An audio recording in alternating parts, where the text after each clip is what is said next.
button. I was trying to find something on the page about the button. Drag the button out and just there you go. Cool.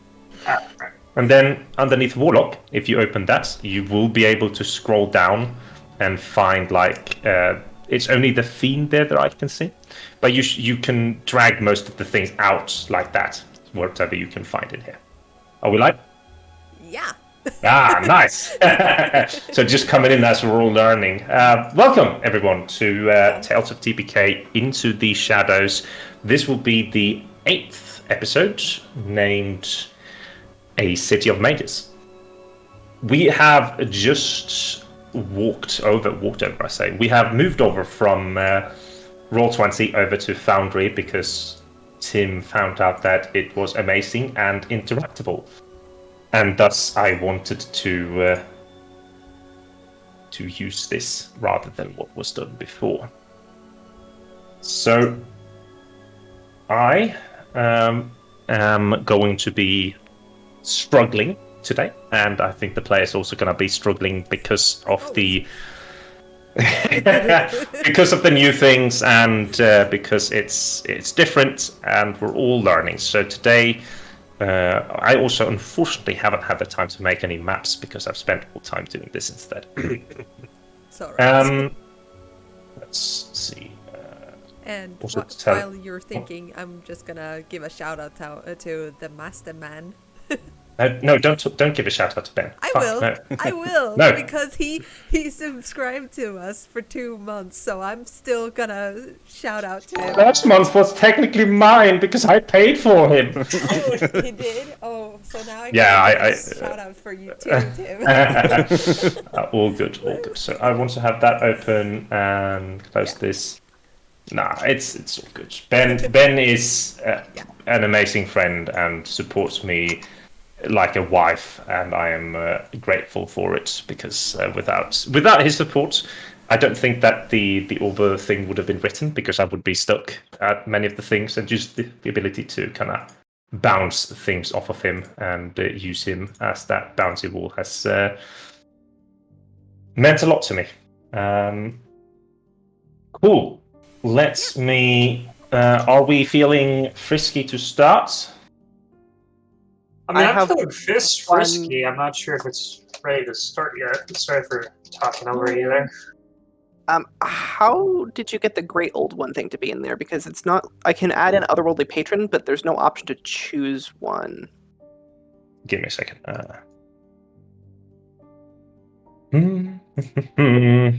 If Simon knows, then he can also tell us. Let's see. Yeah. Adding in, I don't think the other patrons are in the Foundry at the moment, but I'll fix. Or is it? I saw it there, but then I deleted it by mistake. I deleted it. What did you call it? Great Old One. Let's see if I can just search here. How much is the class feature? Yeah, I might have. Let's see.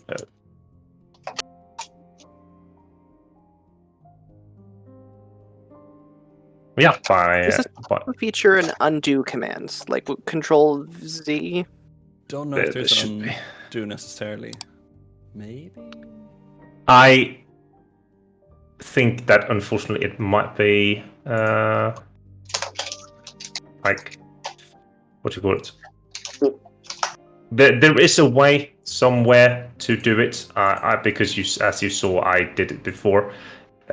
I am not certain how to do it at the moment, unfortunately. So we're gonna have to roll with it. You can click around and look for it yourself, and if you don't find it, then unfortunately we'll have to leave it for now. But we need to do a level up roll with the HP, because I don't think we did that last round. We didn't do it last time. We did it. We did it the time before. Yeah, we've done it even further before. I've said this time every time, and I think it was, Bryant messed me up. I don't even remember that. No, but it was a long time ago. But it was because you guys were supposed to go to level 4 a long ass while back. Yep. So we will join back in the game where we're leaving the Wailing Woods. The characters have been saved by the big bad evil guy. don't know what to call him, Anton Valois. After they had poked around trying to find information about Solmire and why his name was inside the temple to Ilantasuna, they went to his place of work and decided it was a good idea to tell half-truths about what they were doing and what they knew. And he kind of smelled bullshit and used some magic to put them to sleep and then teleport them into a testing place, I suppose it was. Through guile and just generally good use of your skills, you managed to get out. However, to Morgan's dismay, it was through the use of the Storm Giant potion, which he probably wanted to sell. But when you left the house and you saw the freedom in front of you, you heard how someone teleported in behind you, and it was Solmire. As he came up calmly through the stairs, you tried to get enough time to get away, but it just wasn't enough. So as he came out, a fight ensued, but as Morgan cast the spell Moonbeam upon him, the shell of Solmire melted or was burnt away, and instead there was this shadowy figure. And it's possible that it was because it was possessed or for some other reason, but it wasn't Solmire anymore. It was some sort of shadow. And a very hard fight ensued, and at the end, it had 3 HP when it went to boop you. Yeah. So I had it set so that it was a certain amount of turns, and if you did enough damage, it wouldn't boop you, but it went to boop you. But luckily enough, as this massive spell of fire was cast that Cohen identified to be a very high-level spell. Wasn't it Cohen? Was it? You pointing doesn't make sense. Yeah, it might have been Morgan. It was a very high-level spell. And you hear just this snap of the fingers, and your friend Anton walks up. He, with ease, repels this shadow. And then, as Garrus is trying to badmouth him and lie to him, he just freezes him, walks up, takes the 2 needles, and then proceeds to walk inside the building. Navin is... his instincts are, like, firing off all cylinders, and he just wants to get away from this place, but knowing that the forest is equally dangerous, you do decide to kind of stay there and then venture out. Try to, at least. This time, Garrus is following the rivers doesn't work out, and you end up being delayed. But eventually, you do get out, and as you get to the crossroads between Riververge and Salets, you decide to go to Riververge, where Christoph and Wolfgang leaves through the teleportation circle, and he says that he will meet you because you know that you're going to Lamenta. So he will meet you in Lamenta in about 18 days' time. So it takes you about 10 days up there. You're going to have 4 days of rest time. So about 4 days after you get to Lamenta, unless there's something that comes up, he will be there. So the characters take I'm realizing this is a very long intro, but the characters take a downtime doing what to earn their level up. We're going to go through from Simon's perspective first, playing Navin. We'll be walking towards the city of Lamenta during the other times, right? So the first 4 days now is in Riververge, training and gaining your level up. Yeah, and then getting rations and then we sort of head off. Yeah. Similar to last time, still not fully confident in the different types of nature that surrounds us, the different types of wildlife that exist, and just trying to expand his sort of pool of knowledge in nature or survival. I guess survival is the one that makes the most sense to practice his sort of knowledge, and not academic, but more experience-wise. Now I've tried this. I know what this plant, this berry, this mushroom, I know what it sort of does by testing small portions and, doing the way you would naturally do in when you don't have Google to help you out. So yeah, practice my sort of expertise, or try to become expertise in it. Yep. But that also, yeah, I suppose. Sorry. Now I'm just trying to do several things. For your level up, what was it that you picked? Oh yeah. So yeah, in town, Navin would sort of practice some combat maneuvers that he's probably seen throughout his life to sort of increase his versatility and speed, like reducing the wasted movements in combat, like not swinging your arm too low, and getting more effective use of the energy you have stored in your body to sort of speed up, so getting the mobile feat. I think as you are spending the time, because you have very little place to do it in Riververge except for the guard quarters, and I think there would be a Someone to lieutenant, spar with, yeah. and his name would be Riker. Riker, yeah. And you get to know him, and like he's a person who has lived like most of his time in Riververge, and not somebody that is very high up, but kind of at the end of your 4 days, if you're ever back here and you need help with something, he can definitely gather up a bunch of good people to get help if you need with that. So he becomes a sort of contact in Riververge for you. Yeah. What would Cohen be doing for his level up downtime in Riververge? Oh God.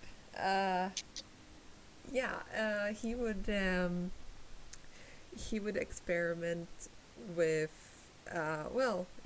he would figure out how far his body can, like, take him, the limits of his strength and, but also his, like, fortitude and, constitution and that kind of thing.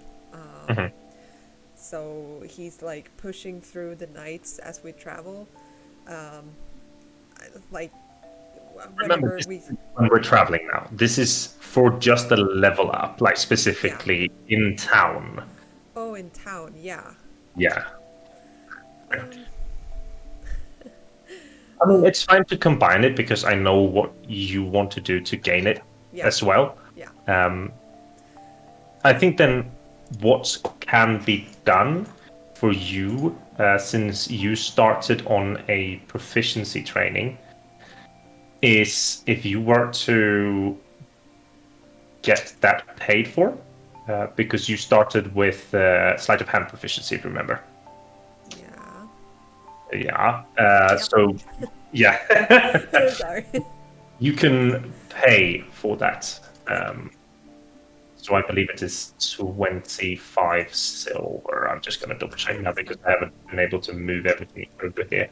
And that for anyone that wants to start or continue a skill proficiency, they have to pay. And I know that you, Simon, wanted to get one. So you can get the first week start. I'm just going to double check the money here.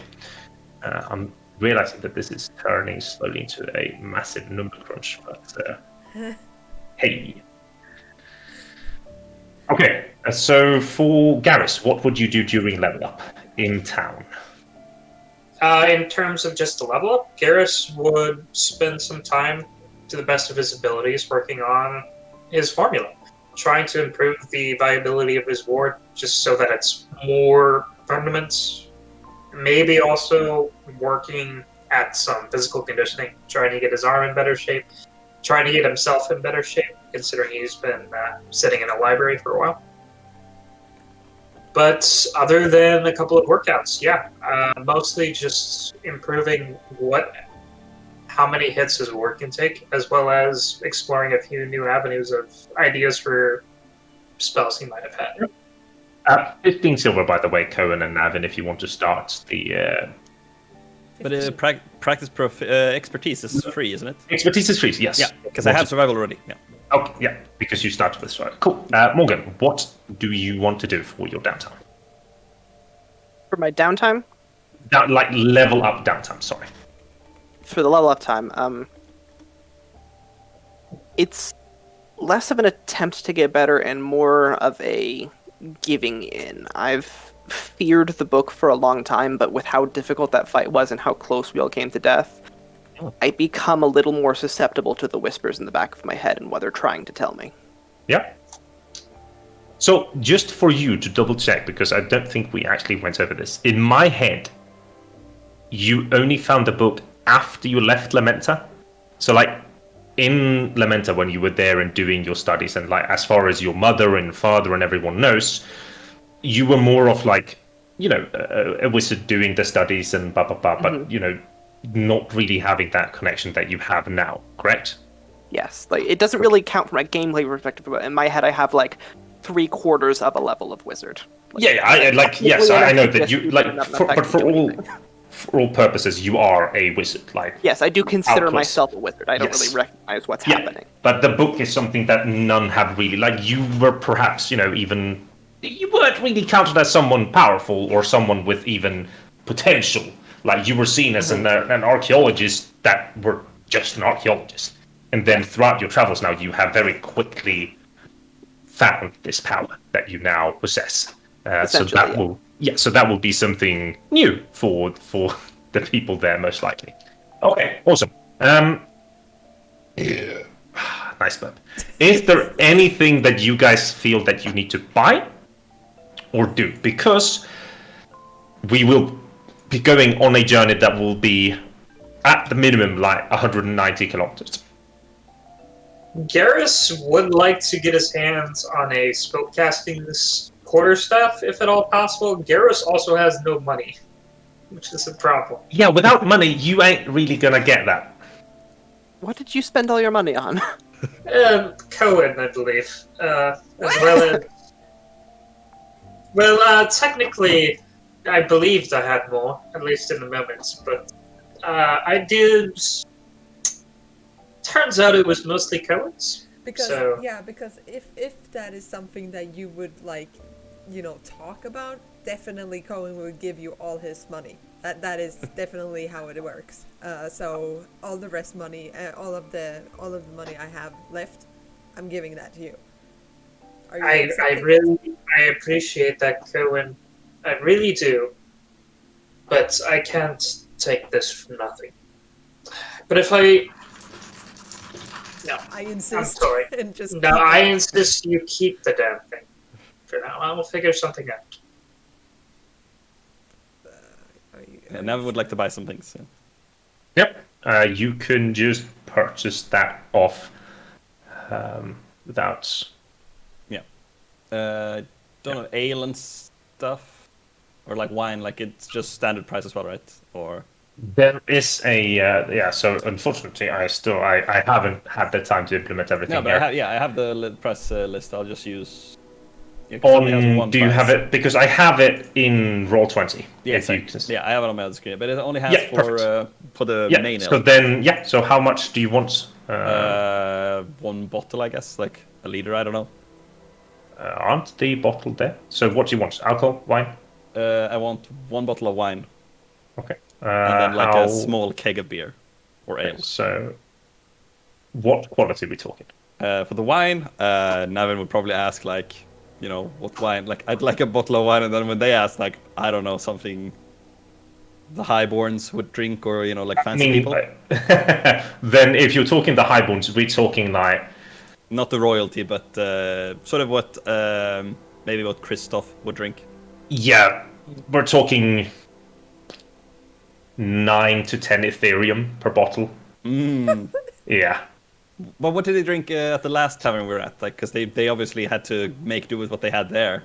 Yeah, he drank the Avengian, Okay. which is extremely like you see like Yeah, the I mean, Avengian would. Sure, yeah, but Yeah. from now it's like, yeah, that's that's fancy wine. Yeah, it's like, but like Yeah, they would with your fund like a bottle of main ale would be 1.5, and that's like a liter. Yeah. So I'll one play and a one half. of those, yeah. Yep. And like wine, sure you can get like shit wine, but it's not bad. And you can buy the Polter for 1 silver, and then like it's 1 silver yeah. per liter. That would probably be a bit less. Two silver if it's fair, because making bottles in glass, and then there's a stopper, and so 2 silver for that. And then what's the keg of ale like?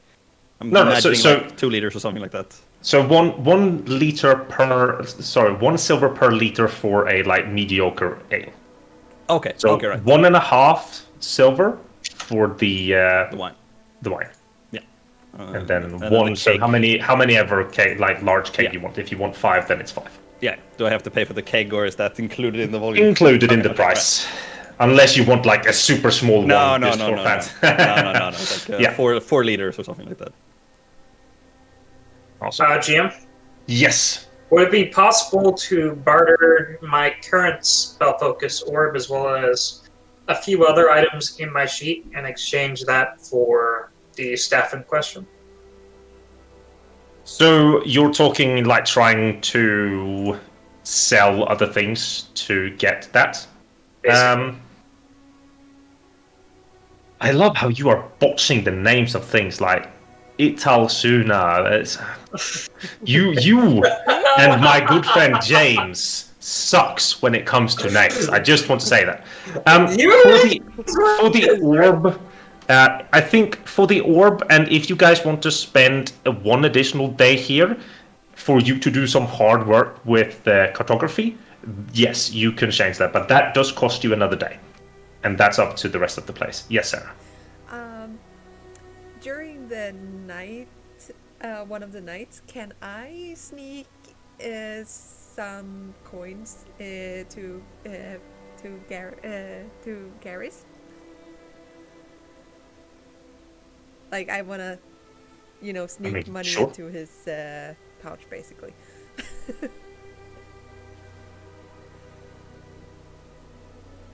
Can I do it just like that, or? I don't think that he cares too much. He's sleeping, and I don't think he's keeping a watch. So you can just put some money in his pouch. Absolutely. Yep, I put 50 silver in there. So. Yep. You have 50 silver? Huh? You have 50 silver? Yes, I did. Cohen has been pickpocketing everyone, including you guys. Well, guard, someone put money in my bag. So a arcane focus. What a beautiful morning. Wakes up and just, hey, I'm money. It rained. Yeah, I don't know. I think the arcane focus would be if you turn in your orb. I think it's like we're talking an additional 5 silver. Alright, I will spend that out. Thank you, good sir. I'm very lucky I found this pocket change. I was under the impression that I didn't have it on me. Alright. I will add that to my sheet. Okay. We good for rations? Everything? You will have the ability to try and forage. But I have 5. How much Sorry. Yeah. No. GM, 1.5 silver per. No, you can't ask because Jay was about to talk. I was actually gonna ask, how much would it cost to get a spell focus that's a ring, or is that not a thing in 5e? I remember it was a thing in Pathfinder. For me, so you have an orb or a crystal, right? That can be a spell focus. So the thing with spell focus is that you're meant to like grasp them, and for it to use your offhand to be able to cast a spell. So when you're doing like the thing, so you're not meant to be able to have a ring that then you can have something else in your hand and still be able to cast spells. So that's why it's not a ring ability. I wasn't planning on like being able to use the hand. I just like the aesthetic of using a ring as a focus. For fluff reason, you can have whatever you want. Like you can have it to be a butt plug. Like it's all good. Why would you go there? So for spending, like let's say, I don't know what you have now, but around 40 or 50. No, I was talking. What spell focus do you have now? Oh, I have currently, more. Not you. I'm talking spell component pouch. Spell component pouch. Then you're gonna have to buy a crystal and a ring to get that fitted. And Maybe I later think, then. yeah, like the crystal is the cheapest one at 10, I believe. And then to get the ring specifically crafted, like we're talking upwards 30 at least. Silver or Yeah. So it is a bit. Okay. Yes, Brian. Brian. Oh, sorry. Can shillelagh be used with a staff? That is like the purpose of it. So yes, it's either a staff or a club, I believe. Also, have I been getting your name wrong for like a week? My name? What do you mean? Yeah. Ah, okay. Probably not then. My bad. How did you guys change your names? Because Jay has it just as himself on Foundry. I didn't do I anything in haven't done particular. anything. I think it's because it hasn't been assigned a player role, right? For the account, because the account name is there. If you That's look on the very weird. bottom, look at the bottom left, you see the Yeah, name yeah, of the that- player. that's what I coming mean. down. Yeah. But And I I'm think that was pretty chosen certain first time I logged did. in, but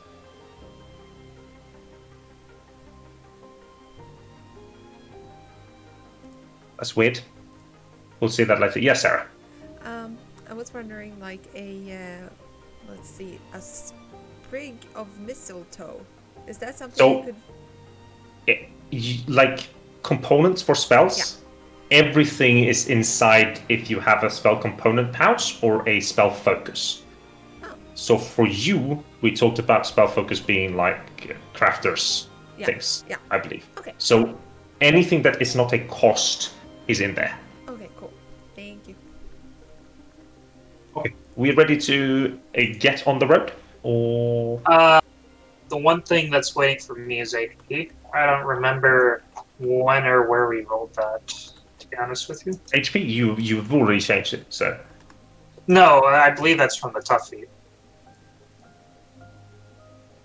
I mean you are a wizard that had before this 30 HP, right? At Yeah, level 4, 6, 8. So Really? what I can see Okay. on the Yeah, sheet, my bad. no, I haven't changed. If you haven't changed the tough feat, so you had 38 prior to this.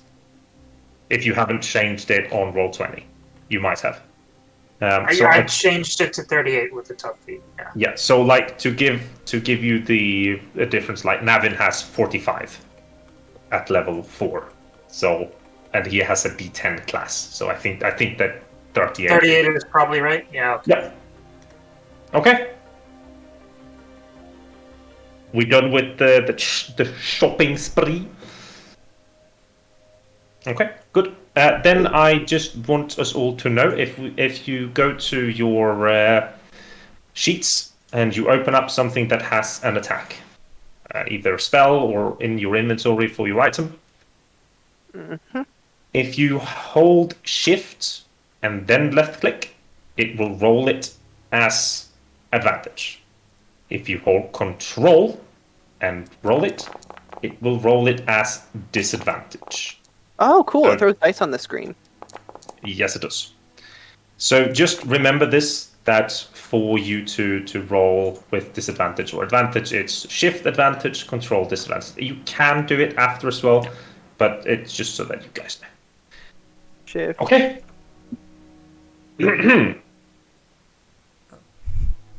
I realize one thing that I actually would have wanted in here is the date. But that's I've gonna seen, yeah, I've seen a module for it, so it's possible to add it on the bottom right where it has like the time and the date and the year. Oh, perfect. For now, we'll keep just do this. One quick question. You put my spell points at at 9 instead of 6. Did you do that on purpose? It was just because I was testing, so you should have 6 or whatever it is that you. Second is currently it's only letting me use packed slots like a vanilla warlock. How do I turn that off? You don't need to. So when you roll something, you just roll it, and it will redact the spell points.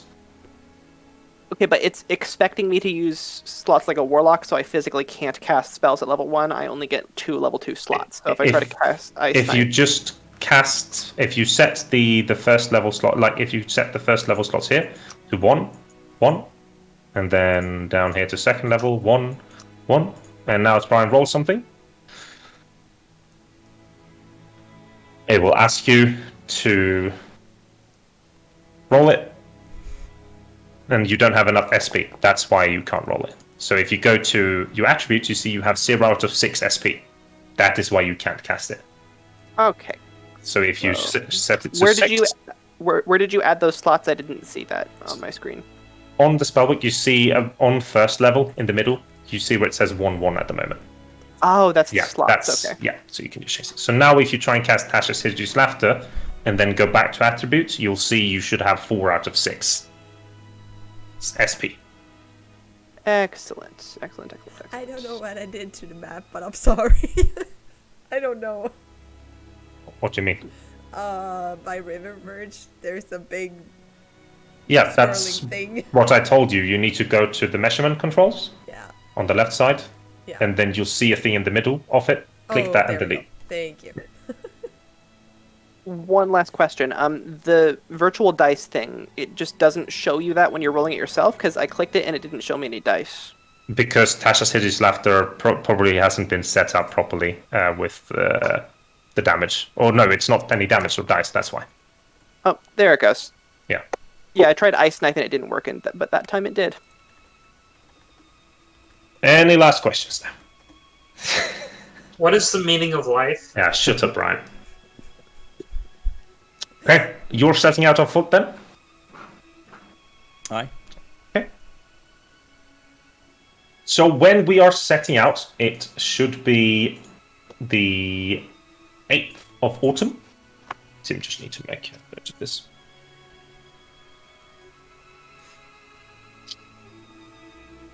And of course, now 34 minutes down the line, the first thing that we will do, because we're traveling for a longer time, is cards. No. No. Oh no. Okay. Oh, I just gotta go. You guys. Too bad, Simon. Because of that, you get to pick both. All right, I'll take number 7 and number 3. 7. Don't take the torture again, please. Or the Dark Yeah. Lord, Yeah. which we've had 3 times. And then number 3. So you picked Raven and Torturer. No, Oh, sorry, my God. Executioner. Oh, okay. Oh, that's not It isn't better. the Dark Lord. Someone who hates birds. Wow. What a Yeah, someone who hates birds, just executing them birds. On the morning of the 8th, let's see. There is perfect blue skies. You have this, warm autumn warmth that's just, creeping up underneath you. Your equipment, and just it feels like a warm hug by somebody you love. You set up at the medium pace and walk most of the first days without any problems whatsoever.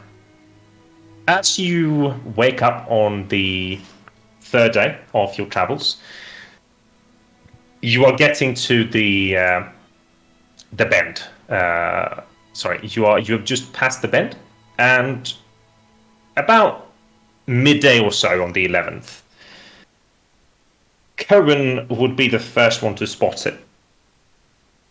Off in the distance in front of you, you see a large cloud of dirt just racing up in the sky.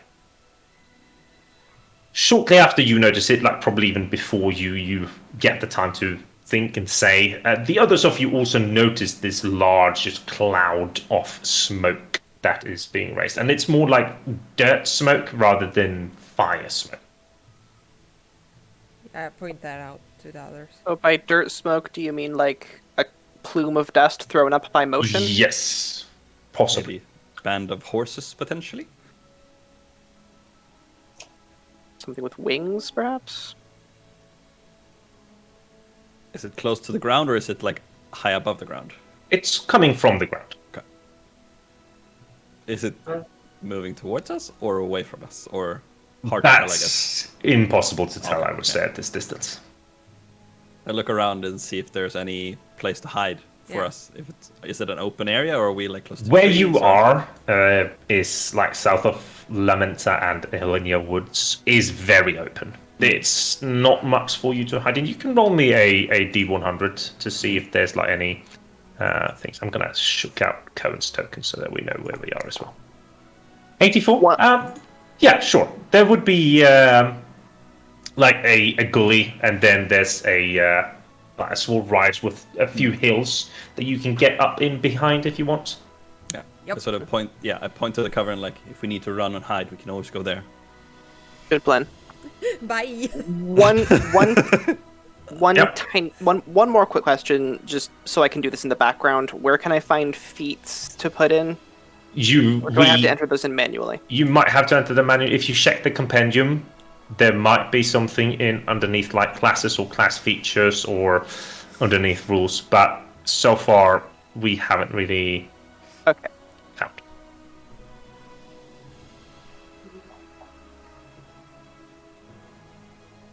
Okay, so what do you guys do? Yeah, I hide. Yeah, as I sort of follow Cohen. And I was like, oh, maybe we should have waited. Just move with Cohen and also sort of hide to observe us more. Seeing everyone Are moving we to hide, getting closer? pass without a trace. Sure, pass without a trace is an hour, right? I believe so, yeah. I think so. Yeah. Too bad they come an hour and 1 minute later. We already left tracks. They see them and like, where could they be? Okay. So you get spellcast, and I need you all just to give me a general perception to General see. perception.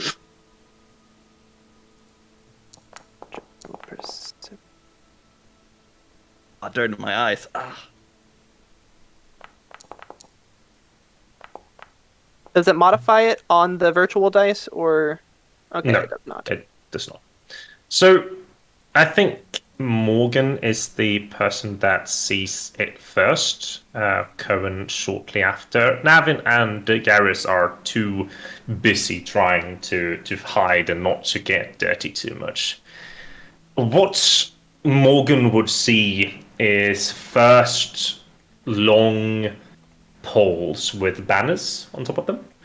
It is impossible from this distance to see like what is on the banners, but you see shortly after the top of a few heads, everybody walking, none on horses, maybe one or two like on the side of the column that is coming down, and you just see like a snake of metal almost kind of coming down from the hills in front of you and moving like a smaller army from This the west. snake of metal. Is that a physical creature or the picture of a banner? No, it is the how it looks as these people are moving down towards you guys. Sort of like describing a crowd as a blob. Gotcha. So what would you do with this information that you see? Anyone recognize the Probably. insignia on the banners? I mean, Garrus and Garrus and Navin see jack shit. Like, Just smoke. We can't see. You said we can't see the symbols through the You smoke, correct? from this distance, no. Like we're talking, there may be from your elevated position, there may be 7-8 kilometers away. So it is a far way. are you describing what you're seeing, or are you just looking? The rest of us who are not. I would I'm relay sorry. a basic description. I think our best plan of action would probably just be to wait until they get a little closer so we can maybe see who they are. I can cast an illusion around us that should help us hide a bit. Make us look like a bunch of bushes or something. Said they had banners, right? Yeah, but I couldn't see the symbols. Too much dust. Alright, but any group who has banners must be highly financed. Bandits and robbers don't carry flags. It's not much expense to slap some paint on a rag of cloth, but I take your point. Still, yeah. I think at this point, Garrus and Navin can both, without much like hardship, see that like the way these people are moving, is most likely a mercenary band, because Oh, the amount of armor they're wearing, the discipline in how they're walking, like the discipline, it's a bit too loose to be army. Especially Garrus kind of notices that, but at the same time, they're like keeping appearances up, so to say. Not too far in the territory for it to be Commonwealth. Hmm. Do you agree? They don't look to be organized soldiers, but they're not cutthroats either. You're sure it's mercs, not soldiers? Relatively sure. Yes. I would say if they were soldiers, they would have some lord in the front, making them keep form and ranks more than they are right now. They're marching functionally, but not doing the full functional flair. And the flags, probably just to make sure robbers don't harass them and to keep people out of their way. They're walking with purpose, at least. But we should probably stay out of the way. There's no reason to get their attention. Still, it's troubling. I can think of few reasons why they might be marching this direction. Mm-hmm. Someone with a lot of gold, but I don't know why. Maybe it connects back to the politics earlier. Maybe one of the houses is getting extra guards. Hard to know. Could be unrelated. There's really no way to tell just by looking at a banner and a marching formation. Could be. True. If we wait for them to pass, we could at least see their composition, see if they're perhaps carrying something or someone, any carriages, whether or not they seem to be marching with purpose or just to get from one place to another. Right. Sorry, go ahead. With the pace that they're walking on, like they'll be here like within 2 hours, you think? Okay. And it's going to take some time for them to pass. Like they're still coming over the hilltop. Yeah. We could always Walking, try and walk around them, yeah. Yeah, walking 5 men abreast, and we're talking maybe 100 plus columns or rows. Columns? Yeah, so five rows of, and then 100 plus. We could always walk around and stay out of their way. I'm sure they wouldn't send all of them or try. If they have purpose or they're going somewhere, they don't have time to to address adventurers. Maybe they'll send a rider, but I'm sure we can talk to them and have them leave us alone. Let's keep a berth, but be on our way. Which side? North? South? Good question. Not south, because that's where the Wailing Woods are. I mean, the Wailing Woods are That far south. far away. I'm talking like what part of the road do you want to be? Like, are we talking? It'd be North like side saying, of the- let's not cross the street, we might hit Mexico. Mexico is... Oh, okay, never mind. Wailing Woods is really dangerous, though. Problem. So's Mexico. I guess south, just because that's where we came from. I'd rather not be boxed in by the river. But... They're ever close enough to be able to be said to be boxing us in? Oh, yeah, like there is like, remember, each of these are 10 kilometers, so you do have way. I mean, I don't understand how you guys are so indecisive of something so simple. We go We'll go west. south, yeah. Okay, you're birthing them on south end, and as you're kind of walking up, because you're now moving to them and they're moving to you, about an hour or so in, you see how a rider kind of detaches from the line and very casually rides up to you. You see the lance on the shoulder. They get within shouting distance and kind of stops. Who goes there?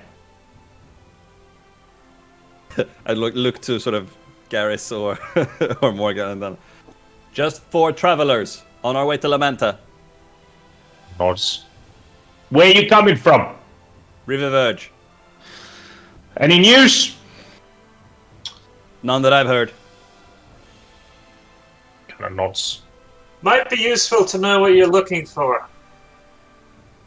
I think that, like, for Garrus, you know, like, usually when like these times that you usually exchange like rumors or like if there's something that's happened when you pass people, unless they're dicks, and it's just a very common way to make sure that they don't run into like bandits, other like wolves roaming, like Right.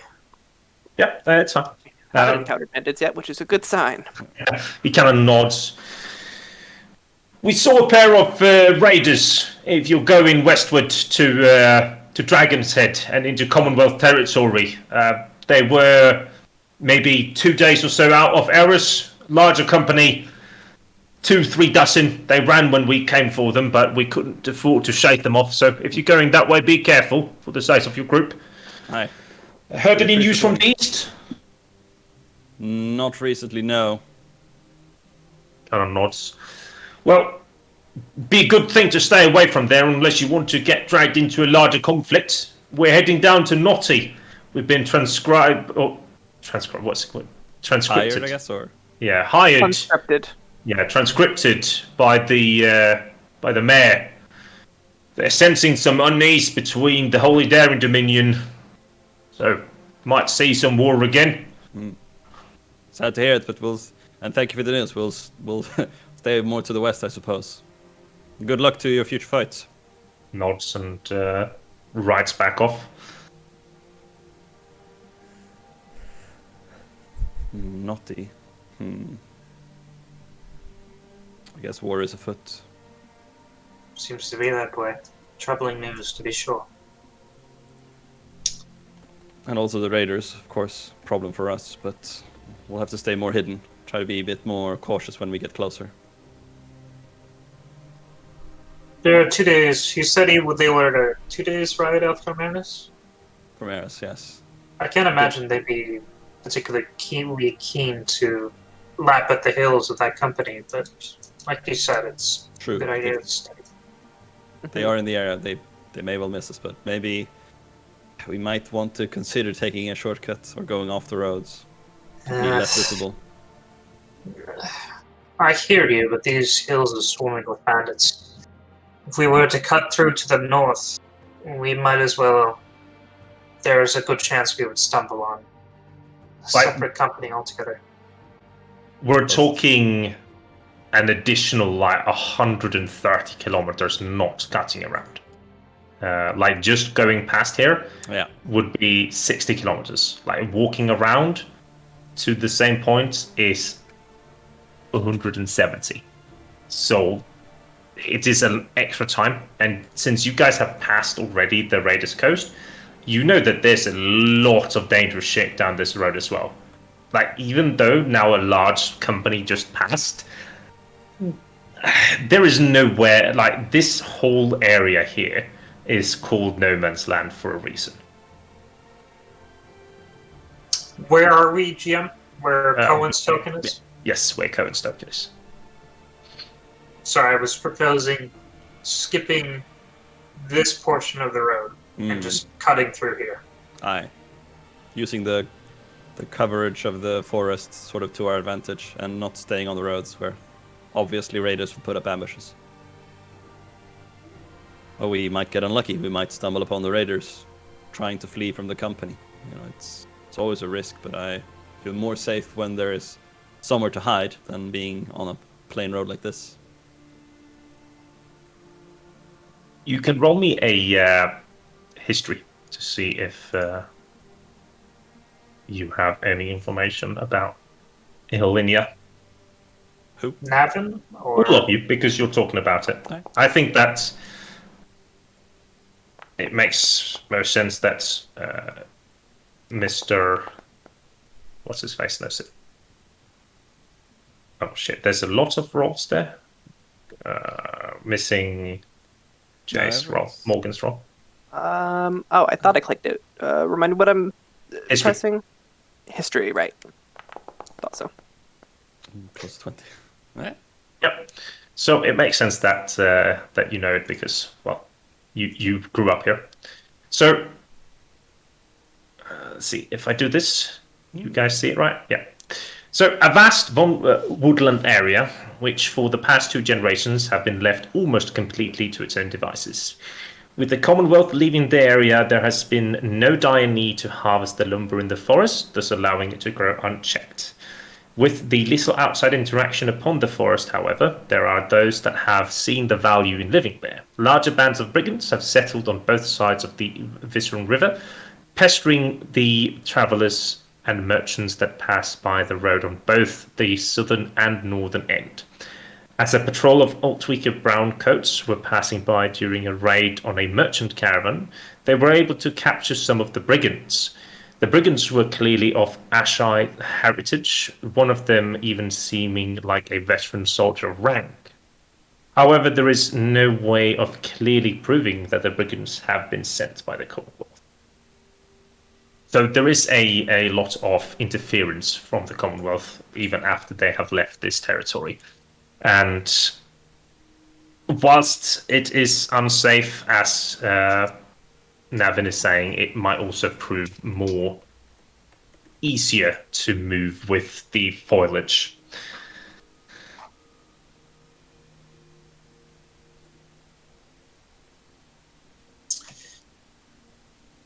I have to say I'm leaning towards Navin's suggestion of cutting through. Oh shit, that's super. Do we put it to a vote, or do we need to discuss it more? Cohen? Morgan, your opinions? I can't say I have any objection. Right. Leave the path and head to the woods. Okay, so we're cutting north from here. You will get an additional... Just making sure where the fuck his things are. Where's my rule? There it is. So you'll get about here today, if you push yourselves. Yeah. Cool. We've already taken that, so we'll move you up. Yep, you continue the day after you have met these mercenaries with ease. And I need a roll of a d20 from one of you, please. Not it. How do you just do a roll? Just slash roll. Probably like let you. It is not a natural one. Let's do slash roll 1d13 to test. Yeah. Cool. 16. You enter these woods and you kind of notice this unchecked forest slowly just like traversing. Like outside, there are many smaller trees that would have instantly been cleared if there's lots of people moving here. And you kind of see them, you know, small, bigger, all the way in. It kind of looks like slanting because of how they're growing. It's not hard to move here. It's not very thick forest. It's not a very thick forest, and thus you can even move within them with light. However, as you are moving down, up, sorry, I suppose, you hear, Cohen, you hear a, what would it be? You hear a bird squawk, and it's one of a like scared bird flying away from like its hiding place, coming from east of where you are, like northeast. Yeah, I stopped to inspect it. It's a bit away, so like you want to stop and try and listen for something, or what? Okay, so I'm gonna roll me a try perception. to figure out where it came from, and You have a direction, absolutely. Like you Okay. you have pinpointed the direction. But if I You can would hear- assume maybe like 300 or so meters, maybe from like the low end sound of it. all right, yeah. But I just wanna check like Yeah, go for it. other stuff. Other stuff. Other stuff that would Yeah. be like if I hear any joining noises nearby. For now,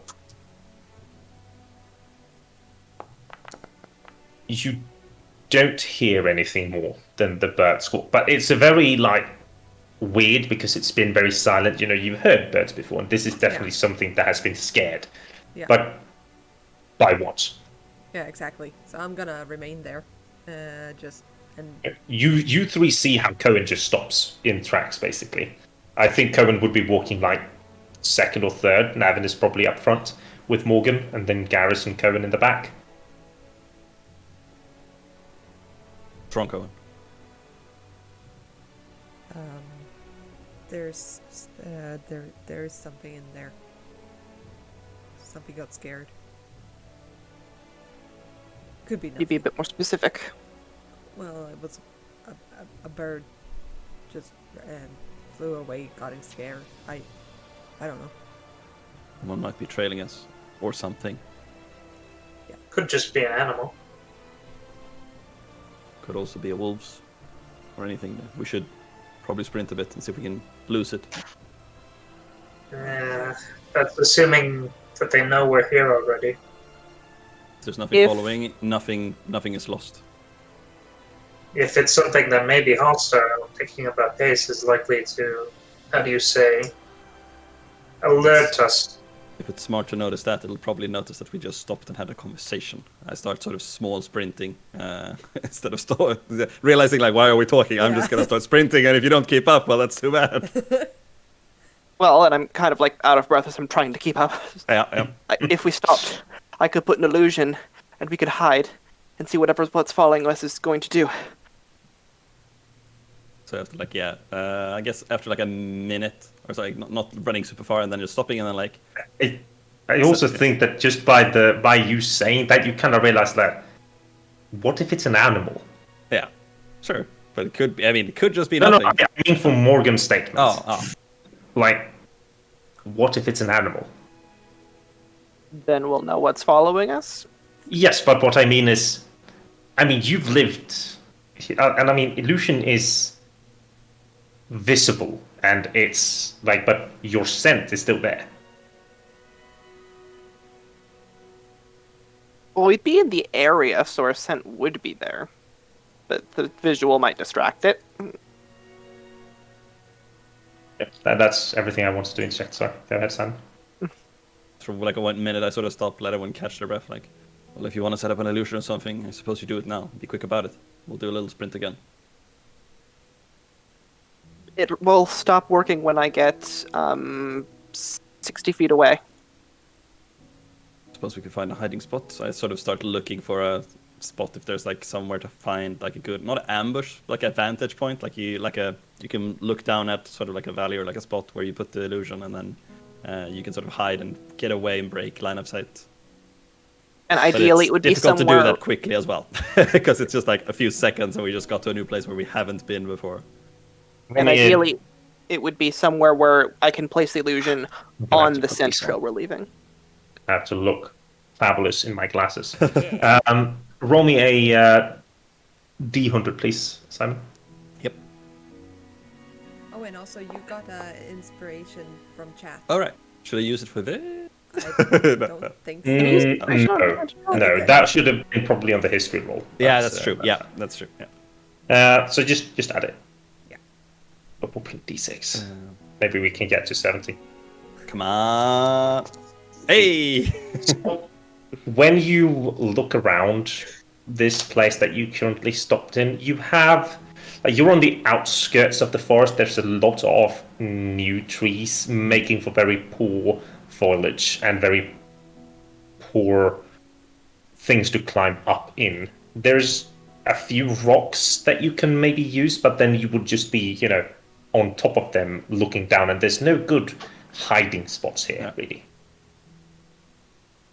There's no real good spots to hide here, though. Cohen, do you hear anything coming after us? You can all roll me a perception. Yeah, I I'm will just do. standing there listening, basically, and Yeah, trying I'm looking to- for hiding spots. So I would say I'm not currently Yep. looking for other people.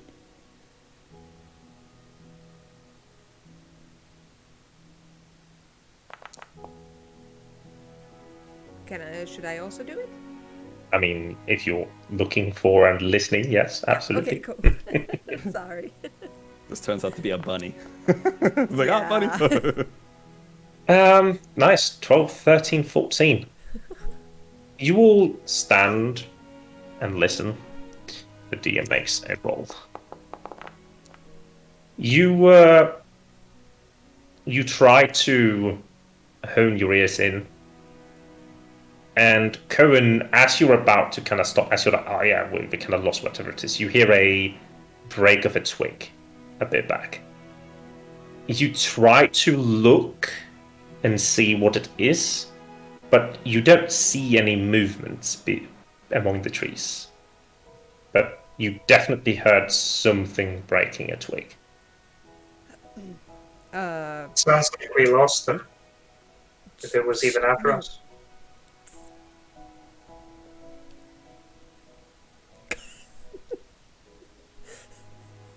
Sort of crouched Garrus down. will go into his pack and Cohen a cracker.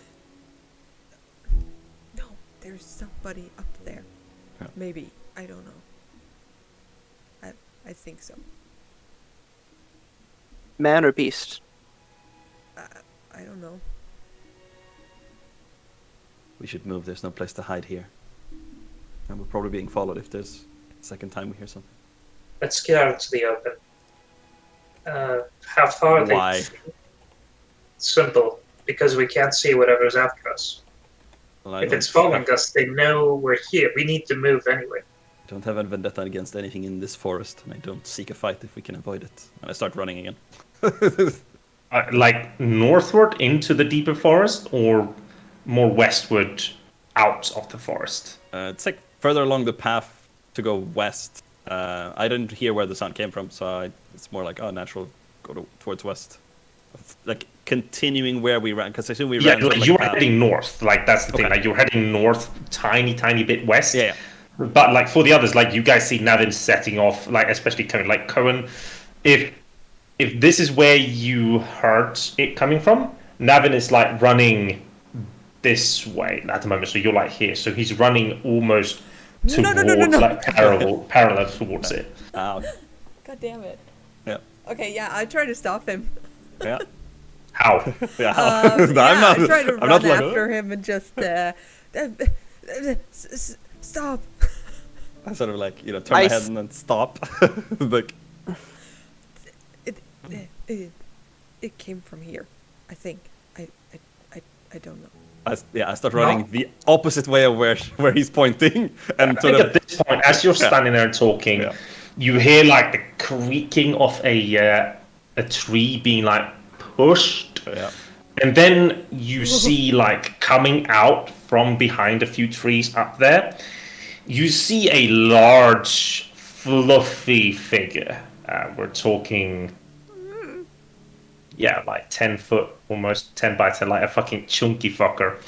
And it like stands up as it sees you. You see these long claws, and it looks like a bear. But then you look to its face, and it has an owl beak. Oh no!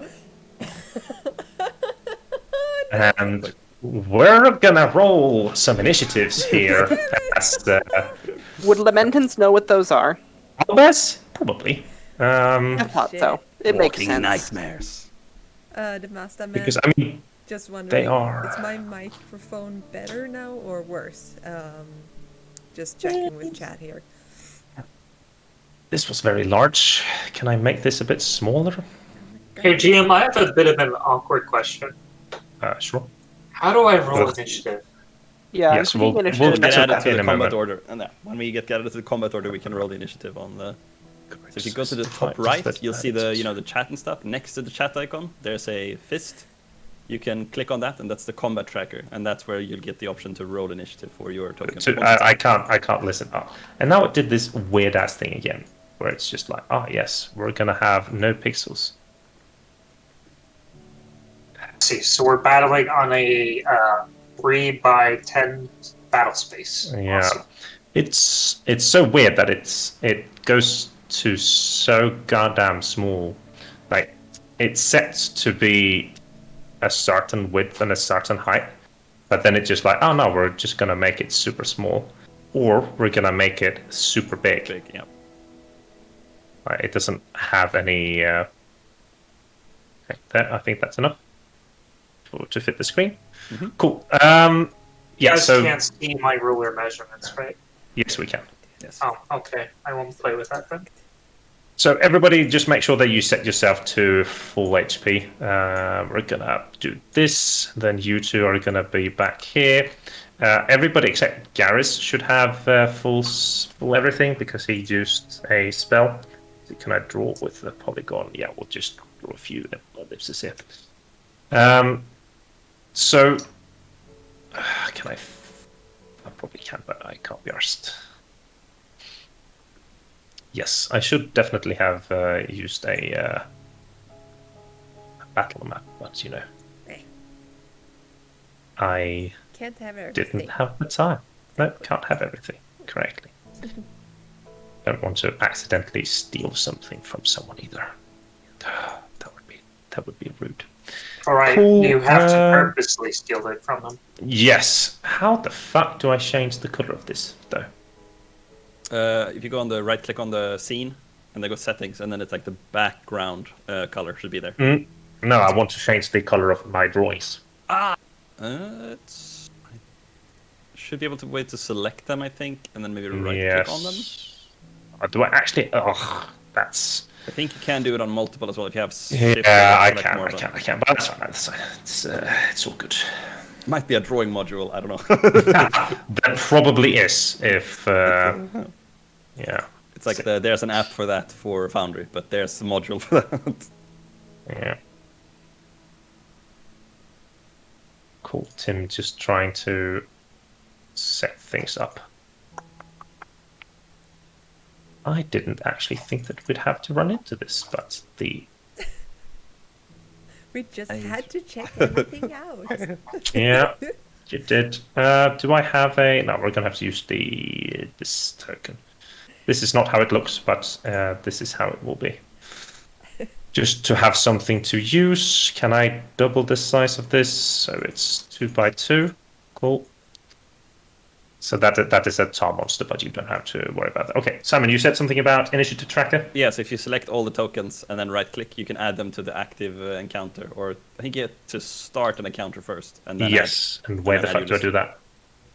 The fist icon next to the chat icon. And then you can have no active encounter. Cool. Yeah, and then not it's started. And we can add our own. So if you all the players, you right-click your token, and you should have a shield with a sword. Yeah. You click that to toggle your combat status, and now you'll be added to the thing, and you can roll your initiative.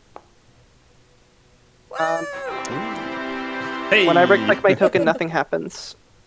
So right-click your token. I am right-clicking the token and nothing's happening. Maybe you don't have the permission? But he has the permission to change the sheet, so I don't understand why it'd be that. You might have to have it selected before there you it is. right-click. And you can move with WASD. Okay, so once I've selected the sword and shield, what do I do to again? the top where you see the fist, where it's like... You see the fist above the right side next to the chat? Oh, there it is. And boop. And then you can just click the die there. Oh, come on. Do you see where we are, Sarah? Yeah. Did I not roll? So, There we yeah, go. there we go. Sorry. Cool. Oh, that was better. So, GM, just for the sake of clarity, we also heard something way back behind us, right? you don't know? Fair enough. We did sprint away from it, but maybe it followed, maybe it didn't. And teleported in front of us. Yeah, definitely. And if you want to see the initiative and the chat at the same time, you can right-click the fist icon on the top, and it'll make a pop-up for the combat tracker. So you can see whose turn it is while having chat open at the same time. Smart. Say that again. If you right-click the fist icon, it'll make a pop-up window so you can see the turn order and who's on it at the moment. Perfect. And then we're gonna go there, and I so need to go and take a piss though, but we're actually gonna take just a tiny short break and see so everything is set up properly, and then we will be right back with you. But Yep. I also need to use the restroom. We'll be right back. Don't go anywhere. All right. see,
Welcome back, people.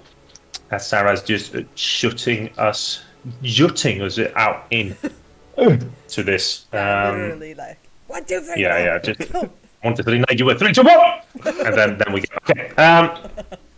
So combat will be starting with us being a bit split up because 2 started running and 2 didn't.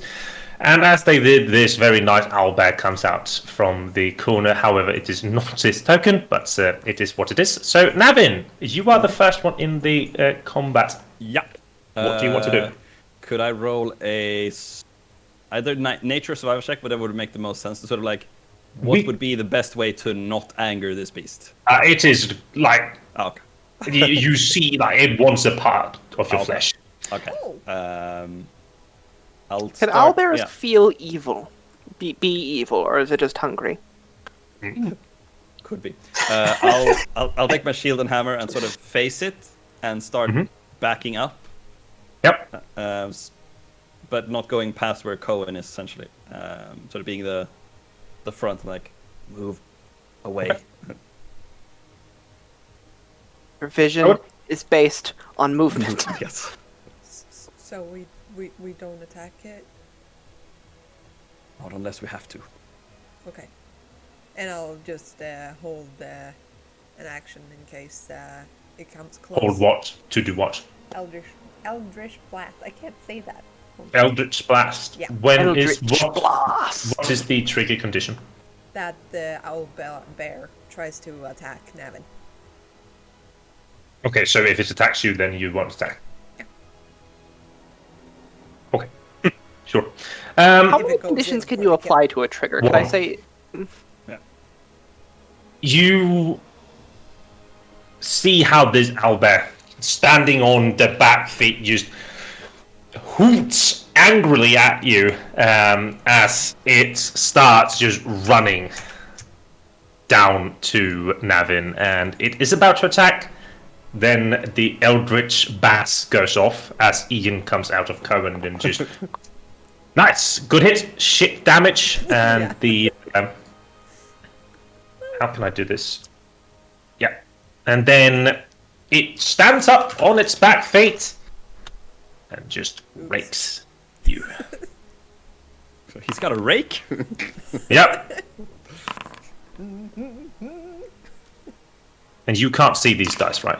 We can see that you No. roll dice. There is Yeah. a module to make that go away, but we see that you rolled stuff, but not what the results are or what type. Not what the results are?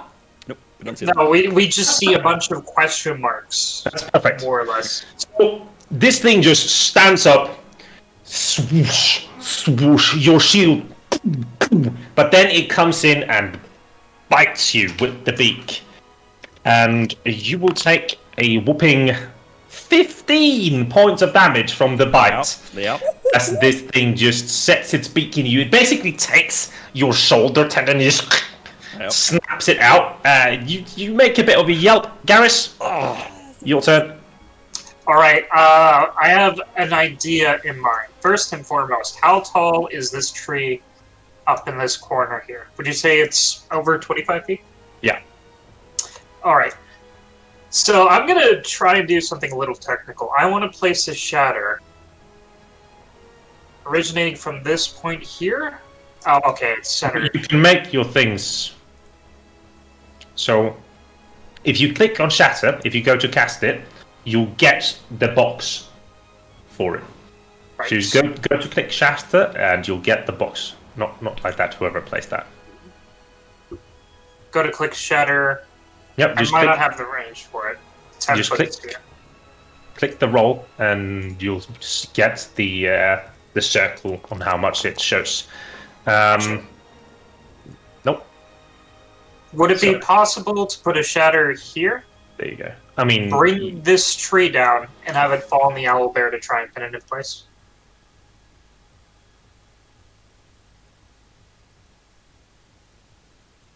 that would be a very precise chunk. Like for me, so the problem here is that shatter is thunder, which is sound and kind of pushes away things. So you have to place it on the other side in that case to get to... Well, technically, yes, sure. If you push the base, then the top would come falling the other way. Yeah, no.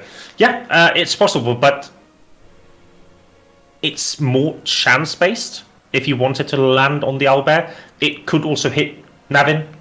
Or miss, totally. Or miss. yeah. All right. In Wait, that you case, surprised? Cast it on the creature. I will probably just move it to this point here, then. I can't see where. Sorry. I'm still getting used to this. Yep. Move it. Do you... I'm not certain it should be rolling the damage from you clicking shatter like that. Let me double check it. No. Oh, it does. Okay, cool. Yep. That's weird. Yeah, so like that. Okay. Yep. Then I'm gonna... so you will need to cover half of the squares, because currently you're covering barely one square of it. So to affect a creature, you will need to have half of its squares in it. And currently you have one. I gotcha. Let's see. In which case, Yeah. move it to perhaps here. Cool. Okay, I'm gonna make a save. That's the wrong roll pin.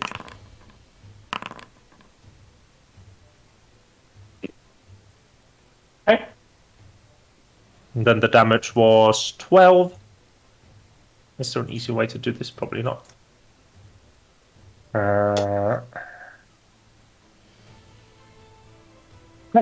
You notice how the owlbear cares very little about the shatter that comes out exploding at it.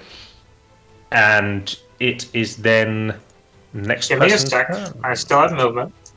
You can always take movement outside of your turn. So as long as you do it on the next person in initiative order, you can just move. So, Morgan. Yeah.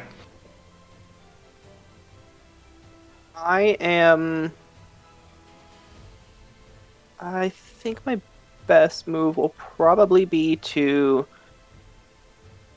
See, that is 45 feet. The spell has a range of... Hang on, sorry, I have to look at this interface.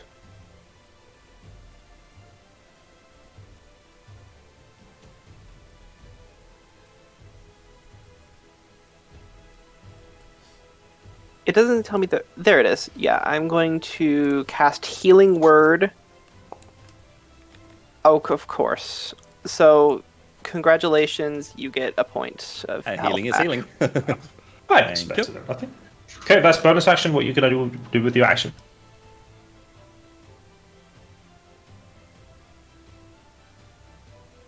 Wait a minute, isn't that supposed to be modified by... Well, you is. didn't roll. Yeah, okay. Yeah. Action, Jay? Oh, right, that is a bonus action. I forgot, so I can still attack it with an Eldritch Blast, which I'm going to do. You can. I completely forgot about that. That is my bad. Nice. Good hit. So the And- Eldritch Blast flies out, hits this thing in the chest as it's standing up and mauling down at Navin. And we go to the top of the turn order, Navin. So just before we go here, we haven't really played with this a lot, but it's kind of easier with one entity.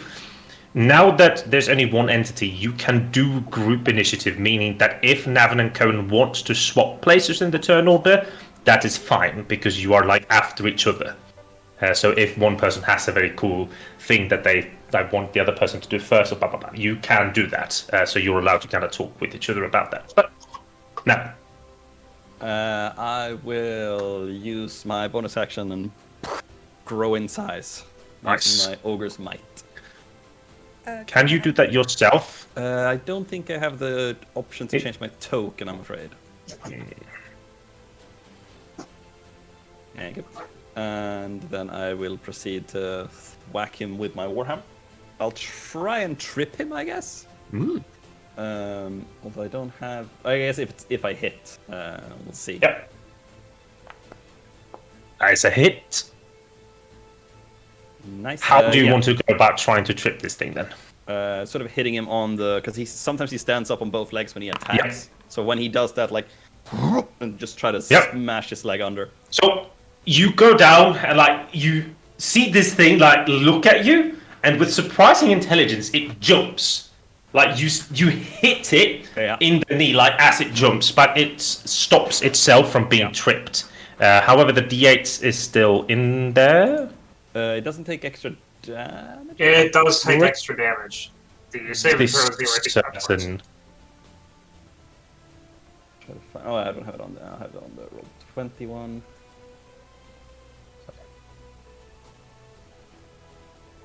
Oh yeah, it does add the damage, and then it's also Ogre's Might because I'm larger, so a D8 for that as well. 2d8s extra damage. Nice. No, 1d6 and 1d8 because Ogre's Might is only a d6. Okay, I thought sorry. So 7 and then 14. Nice. Yeah, and then since I hit him, Yep. and I have my new feet, I should be able to move away without. Yes. hitting. So I'll sort of back up a bit, sort of covering and sort of standing in the middle. That feat works very well with the rules of like only 5 foot steps otherwise in the game, so that is a very good one. And Cohen. Yeah, I wanted to give him bardic inspiration, but maybe I can do it for next time at least. So I'm just like, this is nothing for you, Navin. You, yeah, beat his ass. Thank you, Cohen. Do you feel inspired? Inspiring. Knowing where like how Cohen is, I think Neva would definitely recognize that. Yeah. That's not something Cohen just normally says. Nope. No. And then I would like to fire off a chromatic orb. Yep, go ahead. Before, Yep. what damage? This time I'm gonna go with fire. Oh. Yeah. Set the entire place aflame. Nice. You shoot out this chromatic orb and you burn this thing. That's a shit damage though, but you do definitely burn it, and it does not look happy. Oops. Movement. Yeah. Just backing off a little bit. Okay. Then that means it's just going to immediately go down here. So it would go like, just to show you 1, 2, 3. And then we're gonna have some rolls. So even or uneven, Garrus? Even or odds? Uneven. Odds for you. This is very unfortunate for you. That is 3 odds. Let's see, how could I show this? Right click, reveal to everyone. Yeah, so that's 3 even rolls, or sorry, odd rolls. So 3 attacks on you, Garrus. As the wizard dies, probably. What? Your AC is 14, right? If I don't shield. You prop. Yeah. You can shield and you can block one of them. Right? I spend Doesn't a shield shield. last? Doesn't shield last for a turn? It does, Yes, but it does. presumably he's rolling above a 19 on 2. Yes, I am. Scheiße. Okay, so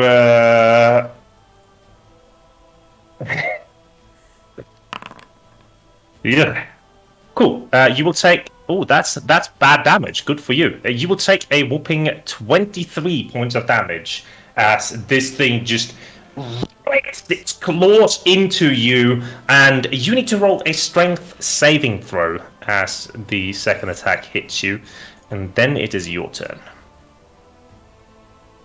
Right? Strength saving throw. DC 15. Alright, give me a sec. Strength saving throw. Yeah, I'm on the ground. You are on the ground, and it is your turn.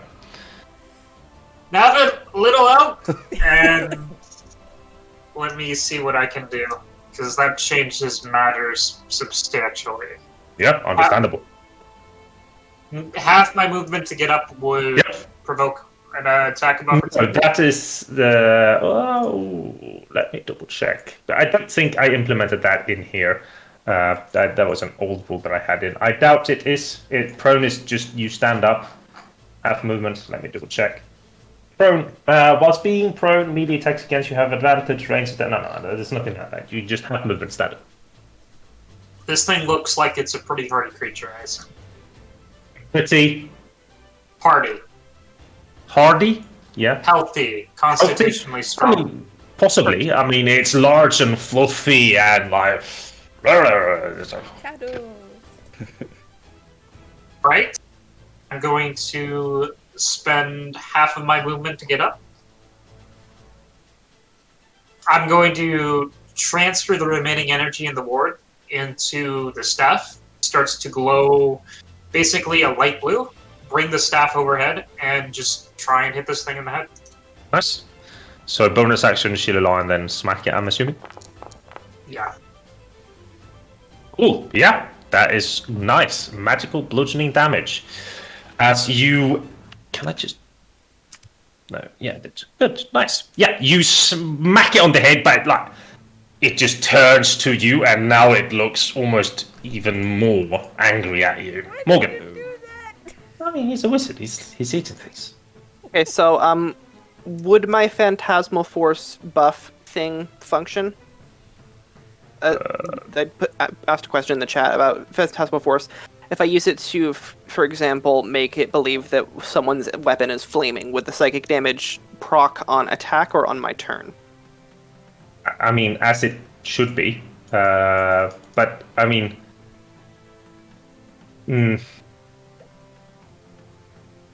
No, it would still have to proc on your turn. Okay, so do that.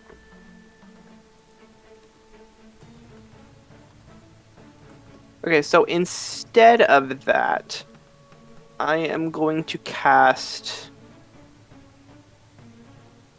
a second healing word, this time on Garrus. Mm-hmm. Not opening the roll. There's the roll window. 6. Better than nothing. Much better than nothing. And with my action, I am going to cast Toll the Dead. Absolutely. Wisdom saving throw from my end. It would be a d12 damage, by the way, not a d8. Oh, it did not... Yeah, it did not do the secondary damage there. Versatile damage, that's it. Yes, cool. Okay, there we go. So the 8 is the last one. However, it for some reason seems like a very wise creature and does not care too much about the ringing bells it hears in its head. You can go ahead and take movement as Navin takes his turn. Should I say it? Yeah, so seeing that Garrus is down, I will try and hit it. See if I can use my ability. I'll hit him with my warhammer. 22, good hit. Yeah, and if I hit, after, I will activate my fire rune. Can you just activate that as you hit it? Yeah, the rune. So it's when you hit a creature with an attack using a weapon, you can invoke the rune to summon the fire shackles. Target takes it, and they take 2d6 fire damage, and then they have to make a strength saving throw to see if they're captured by it. Oh yeah, no. He fine, but he takes the damage. Yeah. So 5 and 2d6. Yeah, I will roll that. Oops.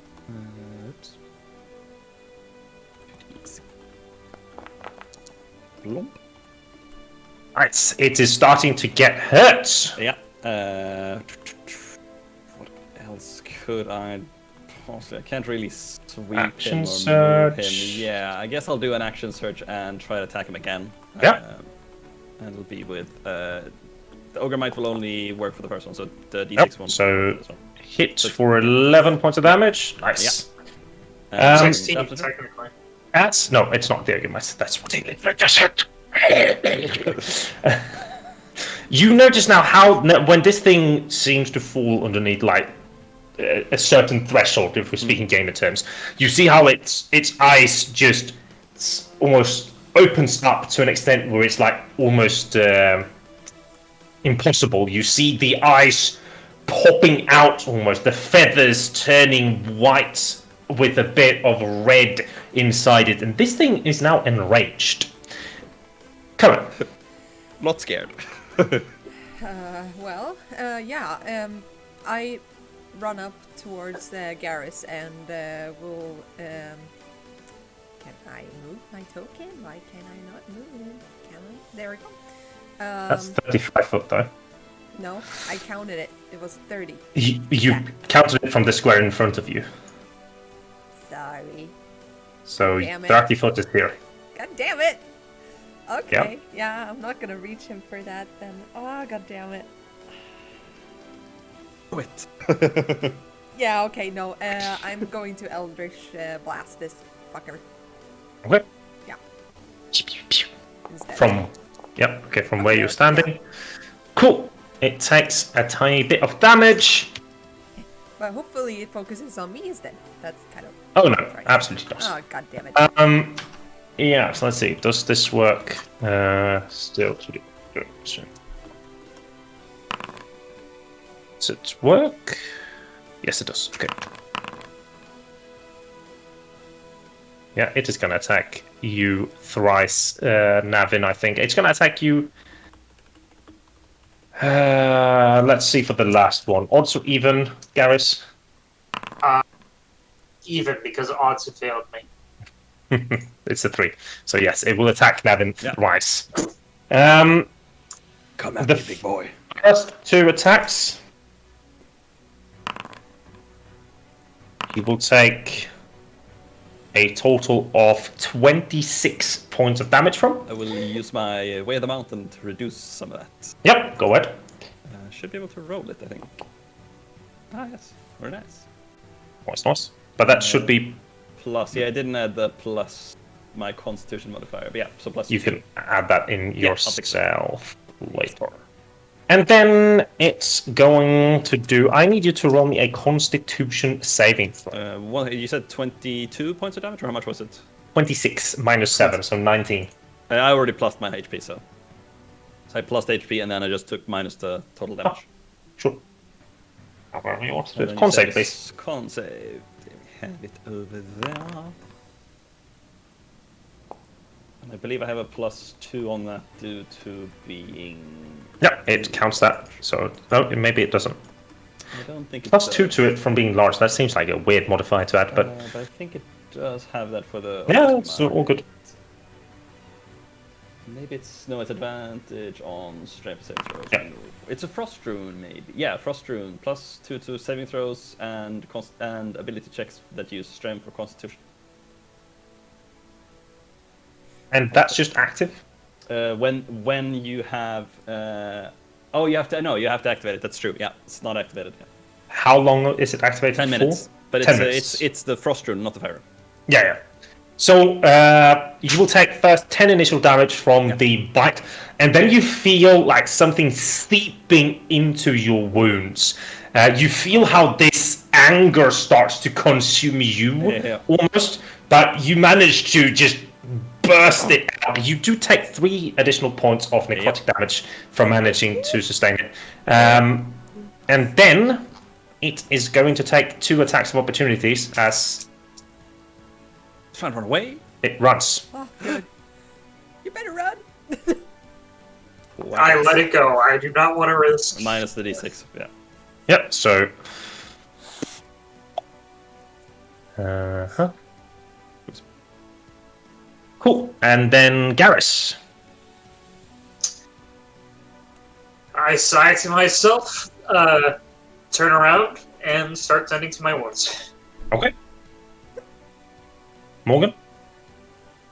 I will use my movement to move up to Navin and use the last of my spell points to cast the more powerful healing spell, which I desperately hope I don't roll crappy on. Don't you Cure have wounds. 6 points of magic? I've cast Healing Word twice, so Yeah, I which have is 2 left. You have 2 left, so you can only cast... And the second level spell is 3 points. Cure Wounds is a first level spell. Yes. Cure 2... Wounds Oh, and Healing yeah, Word but are you both said more... first. Sorry, you said more powerful, so I thought you meant... Well, Cure Sorry, Wounds yeah. is more powerful than Healing Word, Yes. is what I meant. It He would just wants to mean- raise the dead. Nice. Yes, good roll, Nice. finally. Yes. Good roll. Navin. I see him running away. he look like? Did he look like he was still enraged, but it doesn't look like he's gonna come back? Like it just looks like he's running away, right? You can roll me an insight, but yeah. Can you get insight on an animal that is not intelligent? True. I would say Or so. would that be like nature? I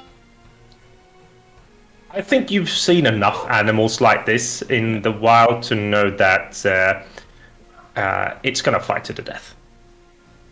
It's probably gonna come back. Yeah. Well, I'll start moving towards it. Okay. 1, 2, 3, 4, God damn 5, it. 6, 7, 8. Nice. Yeah. So I. Going. I guess as I'm running towards it, I will pick up one of my hand axes and do a quick toss. Absolutely. Did you add your the bardic inspiration? No, No, I didn't. hasn't done it yet. I'm just Uh, reminding yeah. you. Yeah, that's very good. So can I do with the extra die on it when I cast it? No, I guess not. Yeah, I guess Probably my hand a axe waste is on somehow. bonus action. Yeah, and then You plus, don't need it because it hits automatically, or not automatically, but it hits. And then it's 1d8 extra damage for the quick toss, I believe. I believe so too. Yep, I'll roll that. Ooh, good Nice. damage. 16. Yep. And then when I get close enough, I'll sort of hit him with my warhammer, or try to at the very least. Oh no, I didn't add it. Okay. Oh yeah, the quick toss is a Bonus action when you use bonus the action. Yeah, that's nice. And Yeah, then- so you see how this thing, just its eyes so wide. What's it called? Uppspärrade.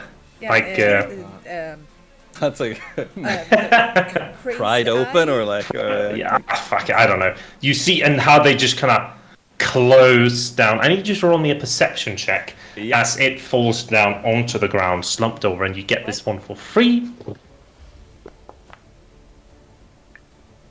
Steam. Okay. And unfortunately, no, you haven't. Can I do this? That's the end of my turn because I've used my action, my bonus action. And movement. No target for this whisper. Do I actually have to? I think if you do /W and then start typing the name and Okay. fill it out. Yep. Yeah. Come on. But yeah, that's fine. Okay, I'm going to go.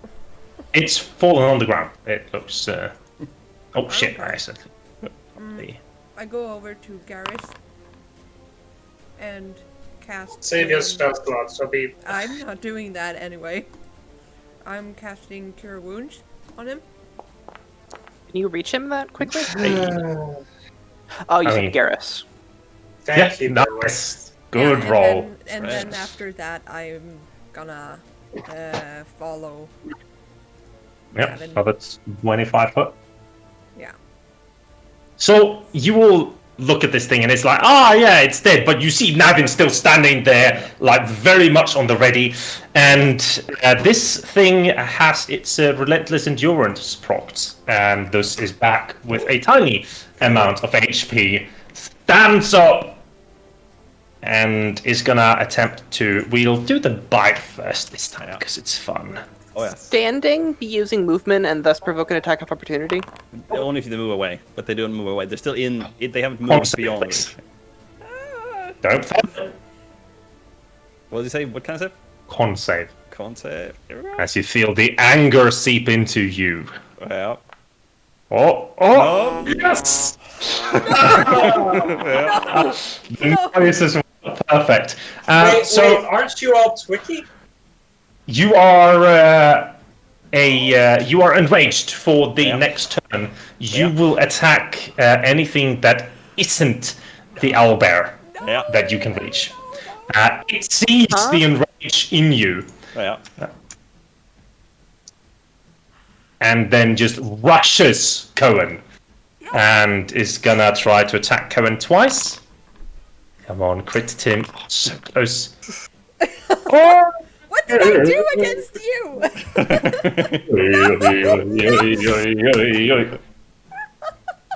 Unfortunately, the claws does a lot of damage as well.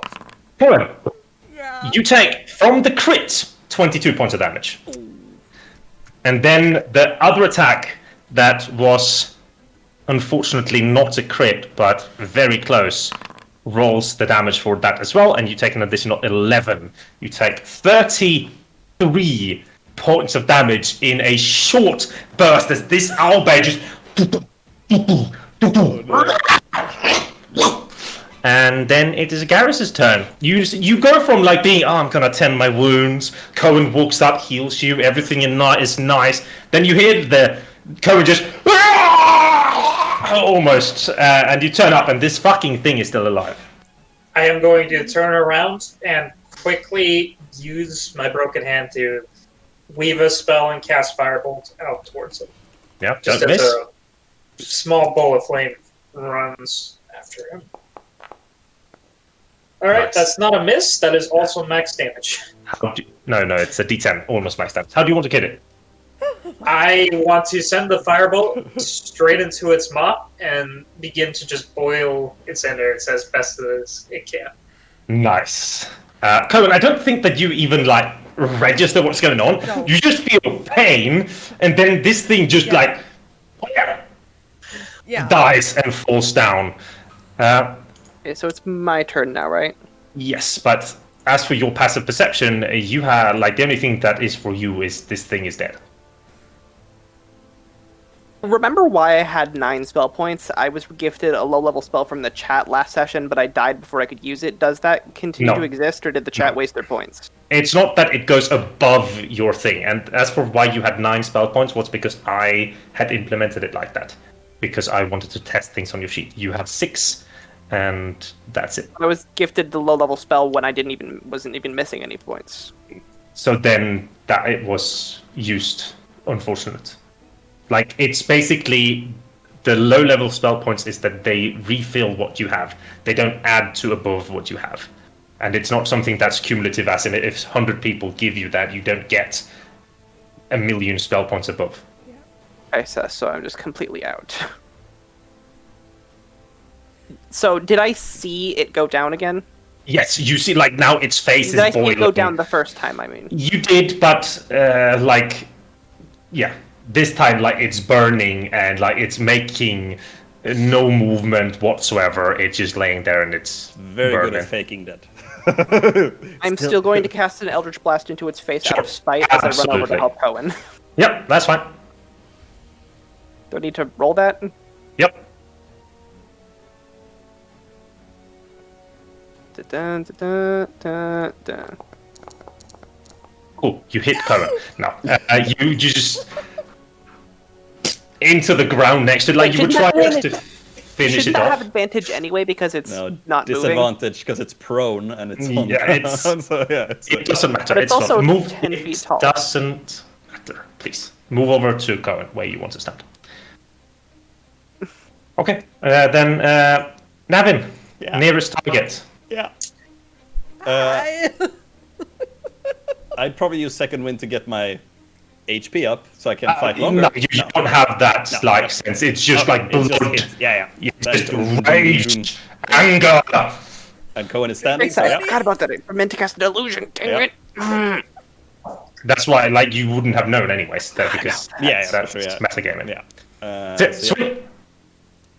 Sweet. Miss. Oh, you are so lucky. Oh. Yeah. Oh, now would have been your thing to shine, Ben, of adding the D6 to this hit. But you guys see how large Navin just looks down on Cohen, raises the warhammer, and just.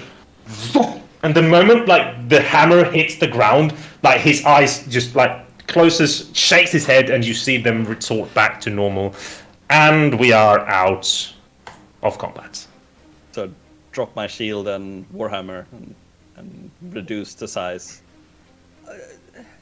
So sorry. I'm sorry for.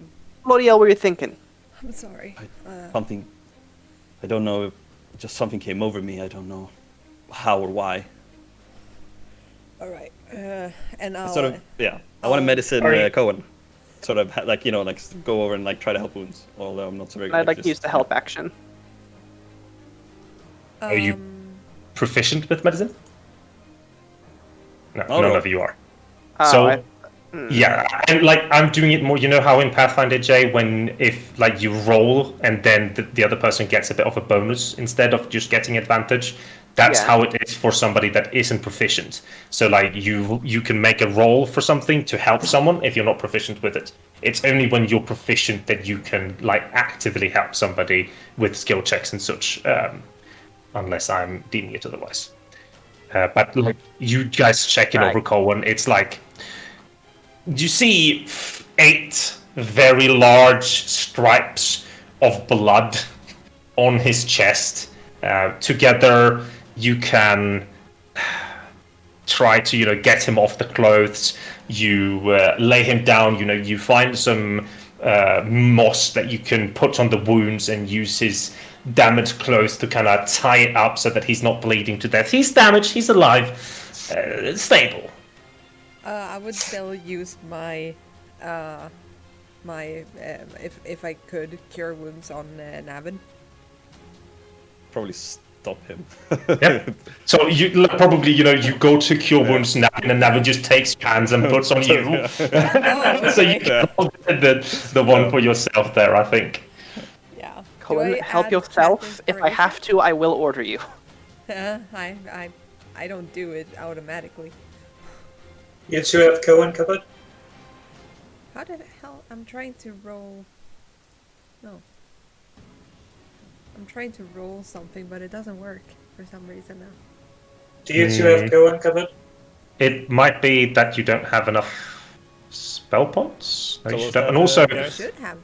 yeah, and also the both full casters should have updated their spell points to 13, I believe now. Let's see, full caster. I think it's 17. No, 13. So you need to, because I'm not using standard spell points, so you have to manually change it to 13.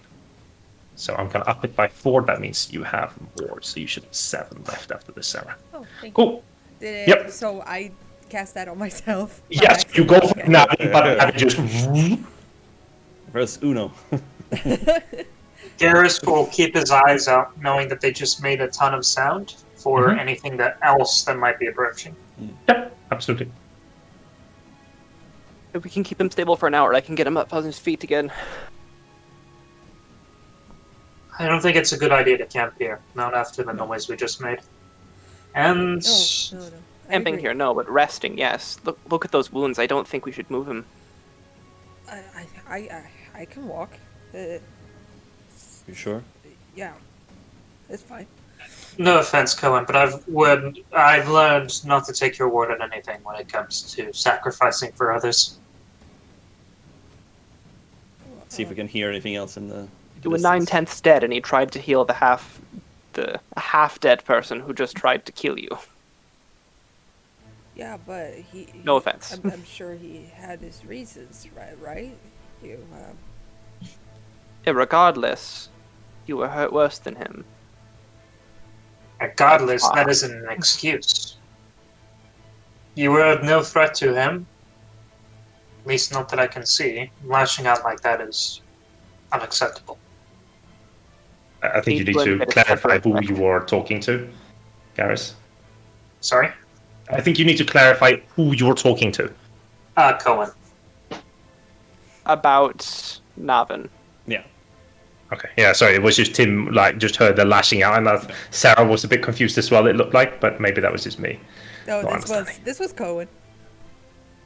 I'm confused all the time.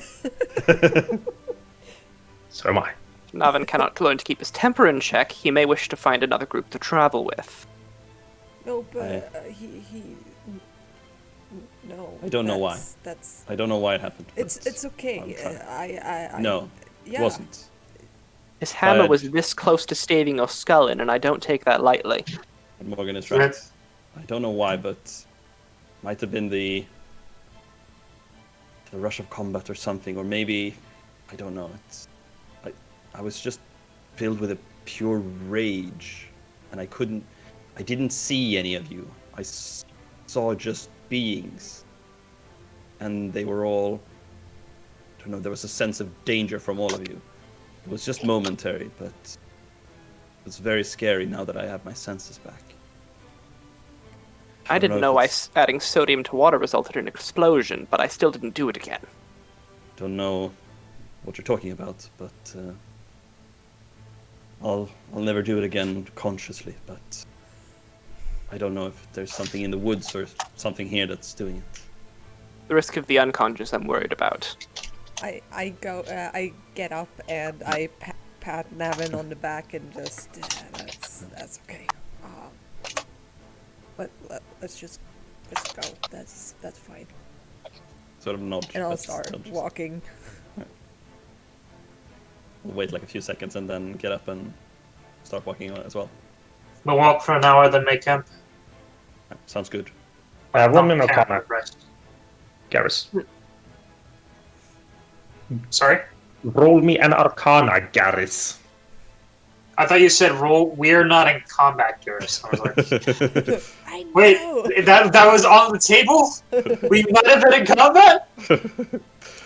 There are 4 more owl bears. No. No. Not like you can't really make sense of much of it. I want actually Navin to roll me a history about what just happened. With advantage, actually, because of your origin. Let's see, where do we have history is over there.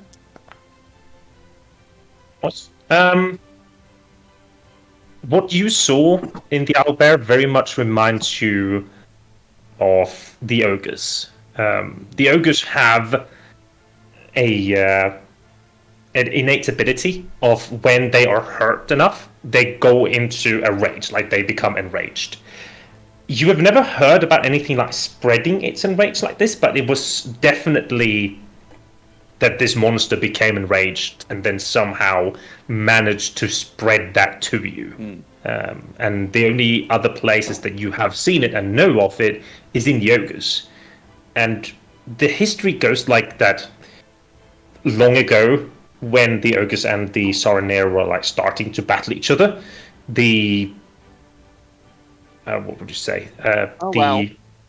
Life goddess Gillis, for some reason, created an ogre with these abilities, and like just through generations, it has just spread like a wildfire to the point where it's become like their innate ability. So it's not something natural.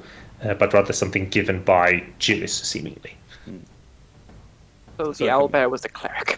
Yeah, I sort of convey that the history and sort of like relate it. Like it could be, I've only seen it once before in the minds of ogres and their fighting techniques.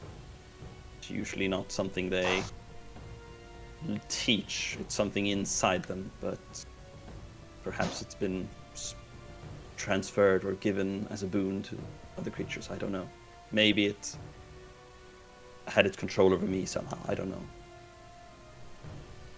Again, I'll never try to do it again. But I don't know. If you see me act strange, I guess try to run away from me, because in that moment I had no regard for my own safety, or let alone yours.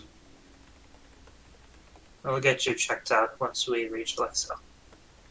Not Lexa, sorry. The city would travel to. They might know more if it's a local creature, but yeah.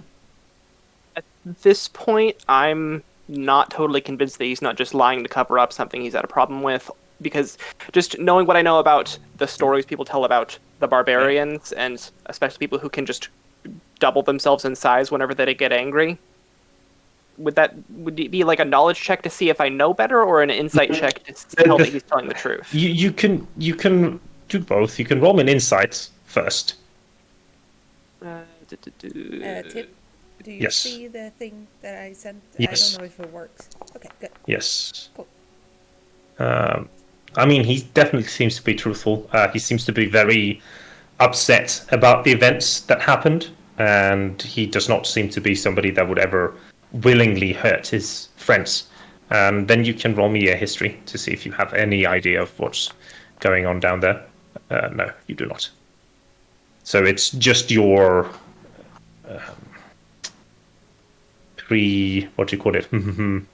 thoughts. Förutfattade Preconceptions. preconceptions, thank you.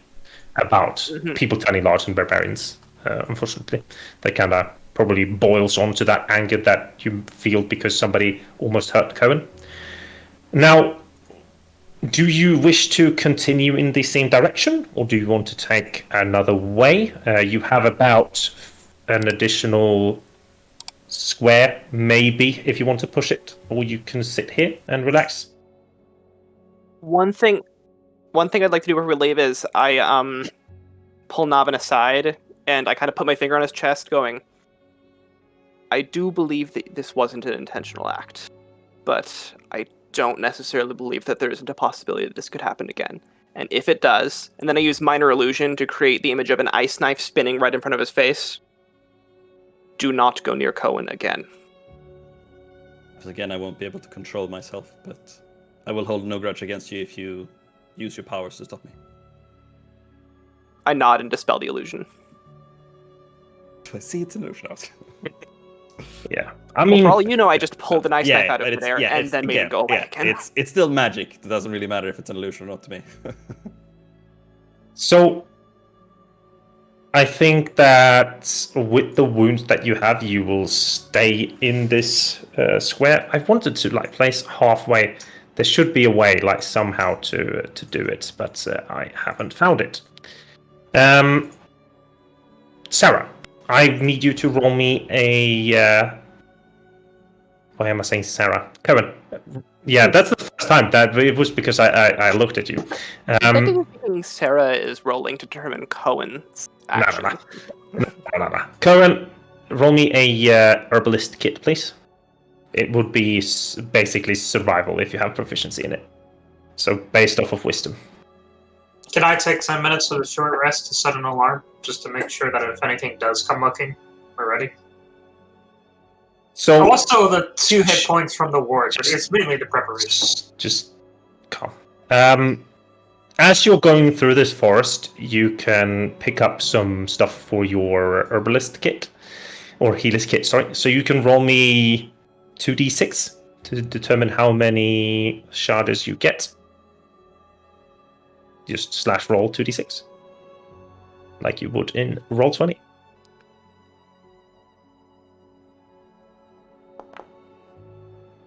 So roll me an additional d6 for this one. Actually works out good. We want a 6 for you to fill this up. Come on, 6. Come on.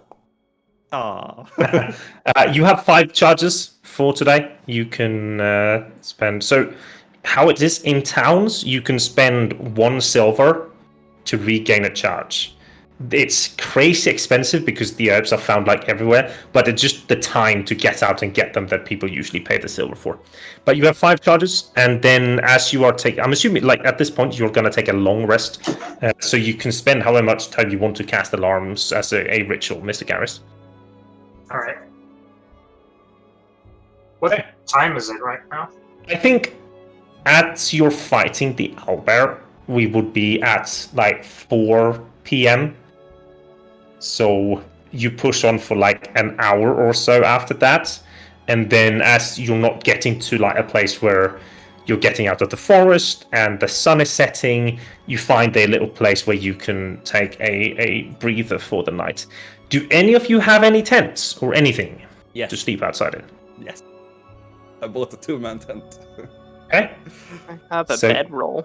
Navin and who is sleeping in the tent? I think Garrus would probably be the natural choice, but if Cohen would I would probably offer it to Cohen first, due to what happened today.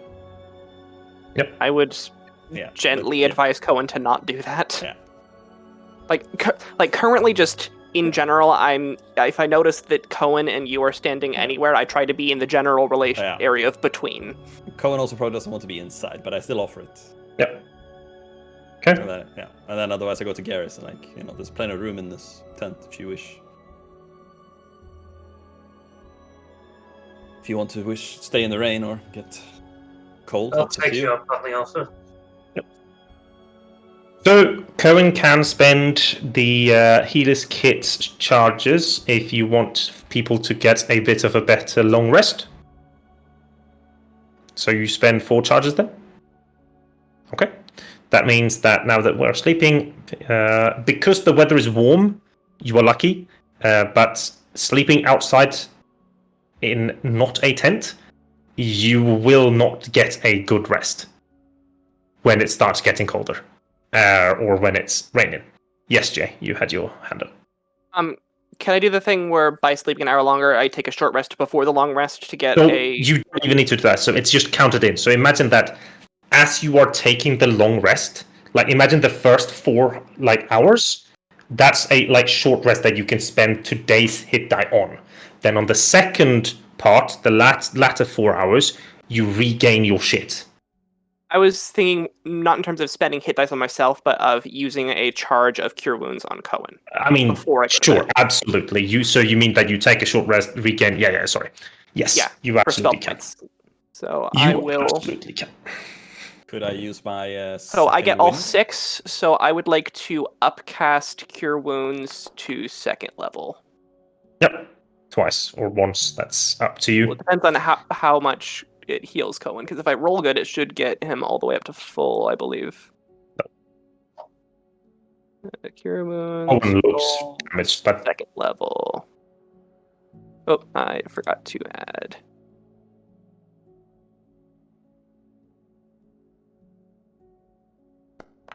Dang it. is that a second level? Roll. 2nd level. There we go.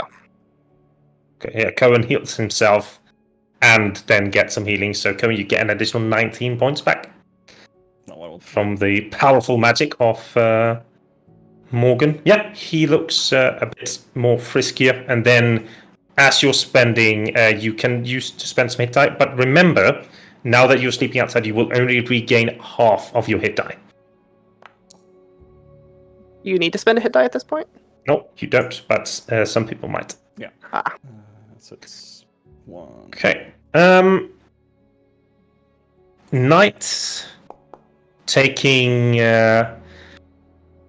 Why does it want you to roll that? Why does it need you? We're going to have to find out why it wants SP for you. We could just add SP here, I suppose. Oh. What happens if it does like this? Oh, there's a long rest button. That'll work. Try to roll it again. Yes, but you shouldn't press the long rest yeah. buttons because Yeah, the long that's rest button resets everything for you, like in base 5th edition. Instead of giving you the reduced. Yeah, they're very much reduced in my campaign. So, 1 HP, half your hit die, and 10% HP and half your hit die, and reduce Cohen's healing charges to 1. And watches, I'll do Cohen, Morgan, Garrus, Navin. Watches are done without a problem. You sit in the woods spending time, and everybody wakes up in the morning without any problems. We go into the 12th. It is a bit on the colder side now during autumn. Maybe 10 degrees-ish with overcast. And if this would have been the weather during the night, both Morgan and Cohen would have not been happy in the morning. But you continue pushing on, and after maybe 2 hours of walking, you leave the forest and get out to the point where you can actually... Oh, wow. That sounded like it hurt, though.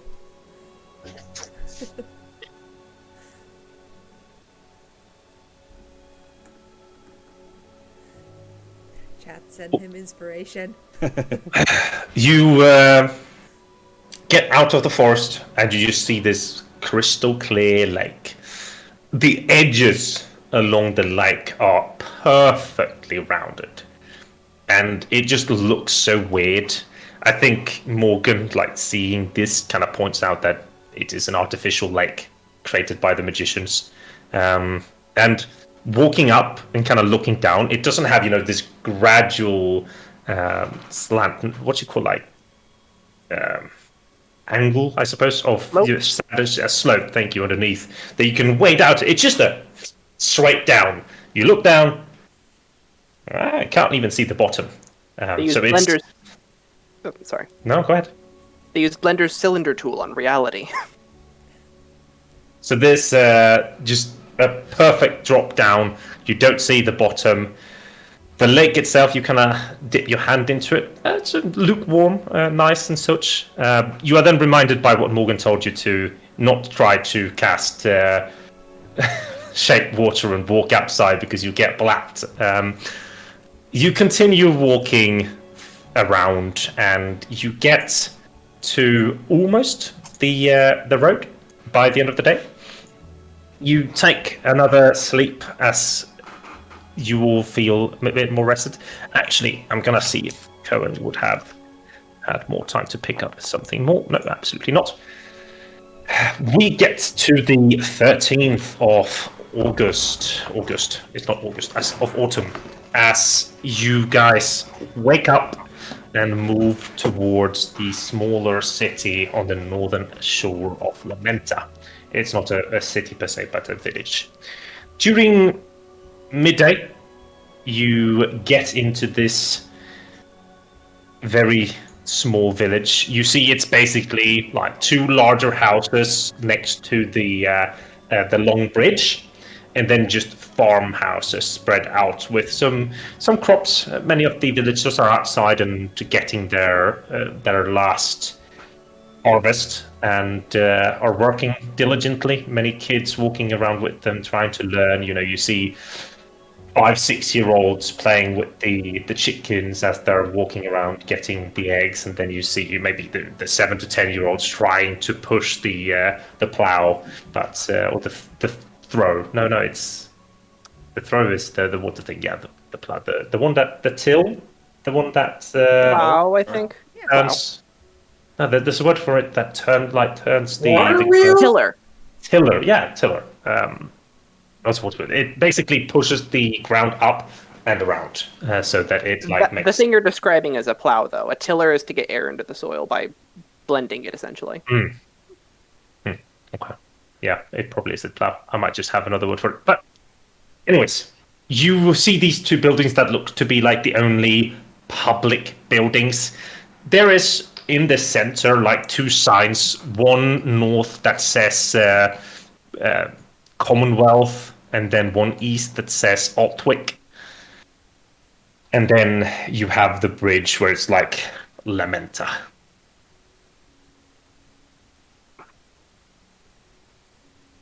Mind if I ask some of the villagers a few questions? I'm curious about the local coming and goings. See why not? Not at all, as long as you avoid the crime rings this time. Come on, we don't. Christoph doesn't have any criminal friends here, at least not that we know of. Yes, but don't try to make any more. I will make an earnest attempt to flag down one of the kids that seem to be running around. He's a criminal. You see him pull the dagger and ask you for your purse. No, he comes running down like chasing, has a stick like pushing a stone or something, runs down and just stops. Yeah, what do you want, mister? Thank you. I had a few questions about local coming and goings. You haven't seen any mercenary companies passing through here recently, have you? What's a mercenary company? Bunch of men in armor with swords and daggers and a bunch of other scary stuff. How many is it to be counted as a company? 3? A fair bit more than that, but... Then no. But you How many have did you seen... see? What? Have you seen anybody like that? Or... People with armor? And daggers and swords? Yeah, I have. Recently? I mean, I'm looking at one. I knew you were going to say that. Fair enough. You wouldn't happen to know if there's an adventurer's guild within Lamenta that we could see, would you? Well, you could What's have an asked me that adventurer's someday. guild?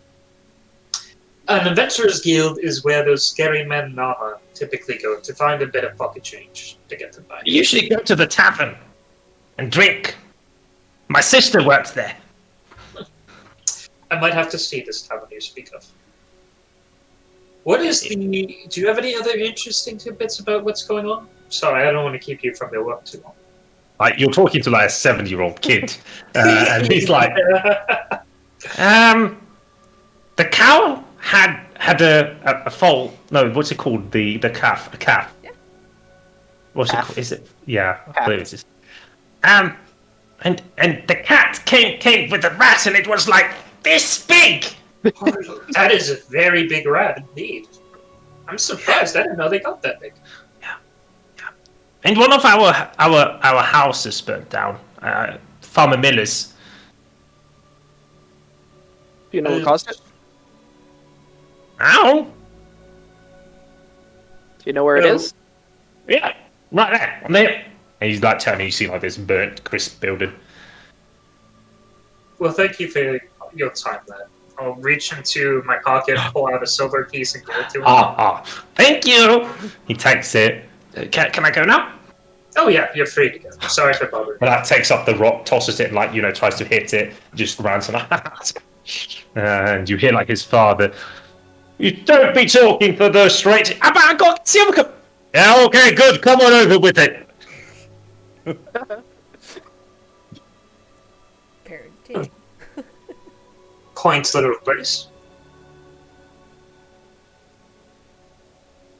Did you want to look at the burned husk of the peasant's house, Morgan? If we've got time, I'd say that it's probably best to get to our destination faster than anything else. I tend to agree. How much time has passed since we set off in the morning? You're here at midday.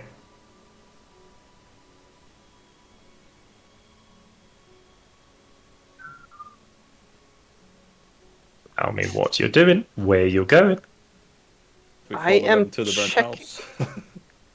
I am checking my notes, and the section of why we're going to Lamenta didn't save correctly, apparently. That's I didn't. information about Anton Valois.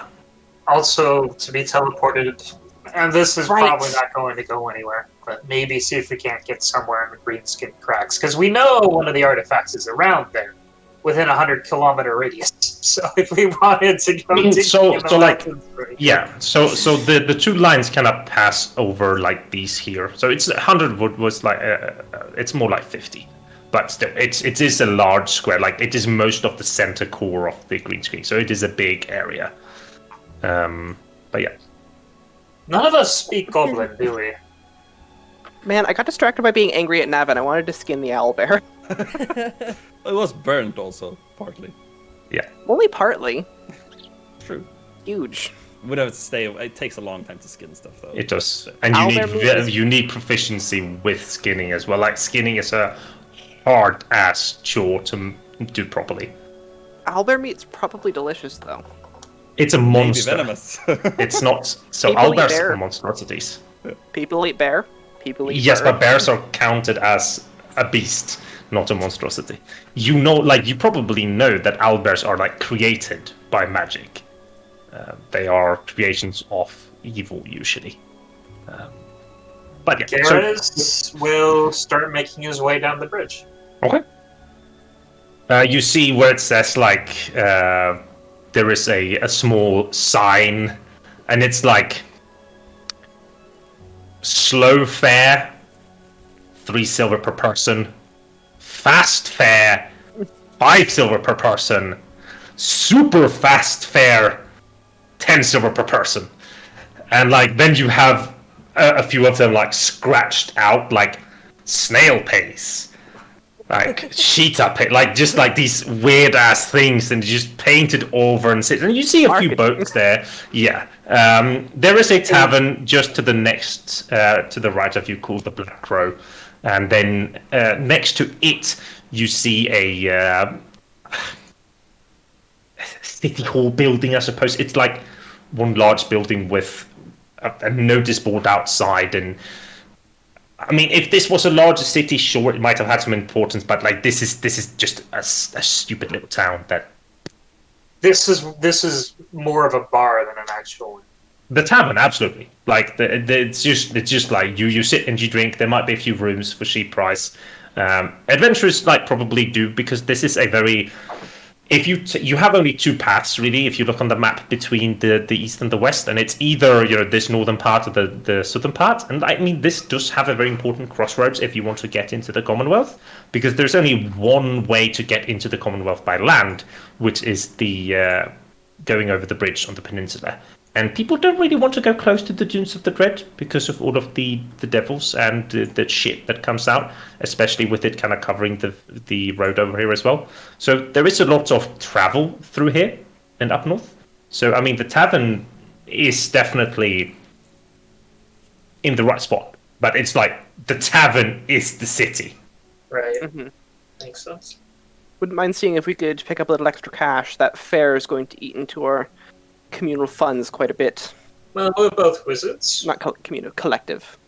We're both wizards. We both have our formula. We both have our mentors. Maybe we could pull a few favors with the ferryman.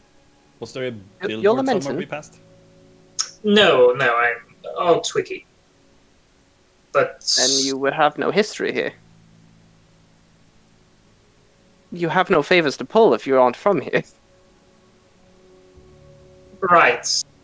Right, yes. That is correct. Perhaps we can find a billboard with local jobs. We need money. Having a big Well- place to check. Sorry, Indeed. sorry. Just saying indeed. Like agreeing, yes. Tavern might have it. So you don't want to try and talk the ferryman into giving us a free passage first? I feel that at 5 silver we can afford it. I would just like the chance to get some more funds first. And 3 silver if you want to take the slow pace. We I feel don't like even we're a little better know. than this slow. We don't even know how fast the paces are. There's no description on how long the. It's just random names. We could ask, There but could be an hour difference. It could be a year. somehow I doubt that they'd pack provisions for a year-long boat trip I wouldn't be across surprised. a small lake. They have Like, just they circle the city like 10 times, and they're like, if you want us to get in, give us more money. We'll be there for 3 days and a 10 gold per water skin. Perhaps we could find out more at the tavern. I'm sure the locals would know what the speed of the different. Very well, I can see I'm Vessels are. outvoted. Garrus will make his way over to the tavern. You open the tavern door, and it's a packed place. Weird enough, like you outside, there's just like nothingness, and there's maybe a few horses and stuff. But you open it, and it's just like, the fuck did all these people come from? You see people of like mercenary guilds, like just mercenaries sitting in every possible spot, like eating their stew at the moment. And it's very quiet, very nice atmosphere as they're all kind of sitting and enjoying. You step in, like, of course, immediately everybody with their spoon like halfway up to the mouth looks up, eyes you up and down to kind of see if you're a threat, so if they need to go for the weapons and not whatnot. But as the 4 of you walk in, everybody kind of continues, and you hear from behind the bar desk, welcome. You're right in time for the afternoon lunch. Should I get you some? It's a nice hot potato stew with some nice bits of mutton in it. Sounds Potato delicious. stew, yeah. That sounds lovely. Hold up like Not- 4. Yeah. That would be a total of 50 copper, please. Yeah. And Navin And does then the that. cupboard. Yeah. Yeah, No, Navin does. half a silver. Yeah. Eat your total. Total. Yeah, and I pay for everyone. Yeah, you pay for everyone. He walks into the kitchen, comes back out with 4 wooden bowls with hot stew. And there's like, at this point, you have to, like some other people, sit down on the floor. Like, you had to, walk over people as everybody's sitting, just like talking. And it's like, really, you get the first spoonful and it's warming. It's nice. It was so cheap, but damn, it tastes so good. I think Cohen, as you're eating this, like, you you definitely feel like some herb properties in here, like some medicinal herbs. That's like very soothing to the body. So like that's probably what creates this atmosphere as you're sitting and eating this. Everybody, kind of relaxes a little bit, just like Some sits weed down. in there. Yeah. And then the moment, so people start standing up and putting the dishes on the counter, some walk out, some just, start still with respect for everybody else, but like start talking with a low tone. And then everybody seems to finish up, and the tavern is not equally as full anymore. But what do you want to do? Do Is any there- of the mercenaries look particularly approachable? I mean, they're mercenaries. No. I mean, what do you mean particularly approachable? Some with very nice, clean face, with a Hello, big my smile. name is. Yeah. No, if like I'm that. if Yeah, I about my murders. They look I- like you. Probably haven't showered for 10 or so days. They're dirty. They're worn. They're but none of them look like this big bad with scars over their eyes, with everything black and a big. No. They look like average things people. like us. Gotcha. Is there a job board? In here, no. Crap. I'll see if there's a convenient place in conversation that I can use to strike myself up, introduce myself, and ask a few questions. Just listening around. Yeah. I mean, what type of conversation would you be looking for? What's going on in Naughty, the company that they're from? Yeah. I think definitely there would be a lot of like, so have you heard the rumors from the east? I hear a lot of mercenary companies getting conscripted. Might get over there and see if we can get a good price. And like there would be a lot of that talk at the moment. Yes, Sorry, let me introduce myself. There's Steinhold. Yep. Eventually. You have found a table with 4 people. Very like if we're speaking from our light world, very Asian looking, but with like deep darker skin. You would assume that they're like from the eastern part of the world, like possibly Morianese, but it's a bit hard to know. They kind of look at you and kind of, what? I've heard similar things. We saw a mercenary company moving up to Naughty from Eris, I believe, on the road from Riververge. Yeah, there hasn't been any larger one coming through here, but we've just heard the rumor spreading. There was somebody that came in through the teleportation circle just a few days ago and said that they're conscripting almost everything west of Naughty to go there and prepare. Apparently, the spies of Altwick inside the Darien Dominion have seen that Sabrahain is mustering up a large-ass army somewhere in the Lavery. It's war again, eh? Looks that way. It's been quiet the past 10, 15 years since the last war, when Herman won the first time that Altwick ever managed to win against the Darien Dominion. But this might have. Well, I'm not certain they can stand against the full might of the Darien Dominion, especially not as splintered as the Empire is. I mean, with Prince Carl dead in Belorad, then who knows what's going to happen. Don't underestimate His Majesty. He may be His Majesty, but he does have his talents. Yes, but if you were to see a battle where one side is 100,000 men and the other side is 20,000, which side would you rather be on? The side with the joke. With the what? The side with holding the choke. He kind of nods. Well, where'd you come from? We were traveling from Riververge, met up with an old friend down there who had some interesting history to share with us. We're hoping to get some of the scholars from the Lamenta to piece some of it together for us. Be good visit home. Any disturbances in the woods? Well, there's always disturbances in the woods. There are. Rogue Auber. Here in Eolinia, you mean? Because I doubt one would be in the Wailing Woods. Mhm. He did run. Eaten. About Gillis half a up day's at hike it away. again.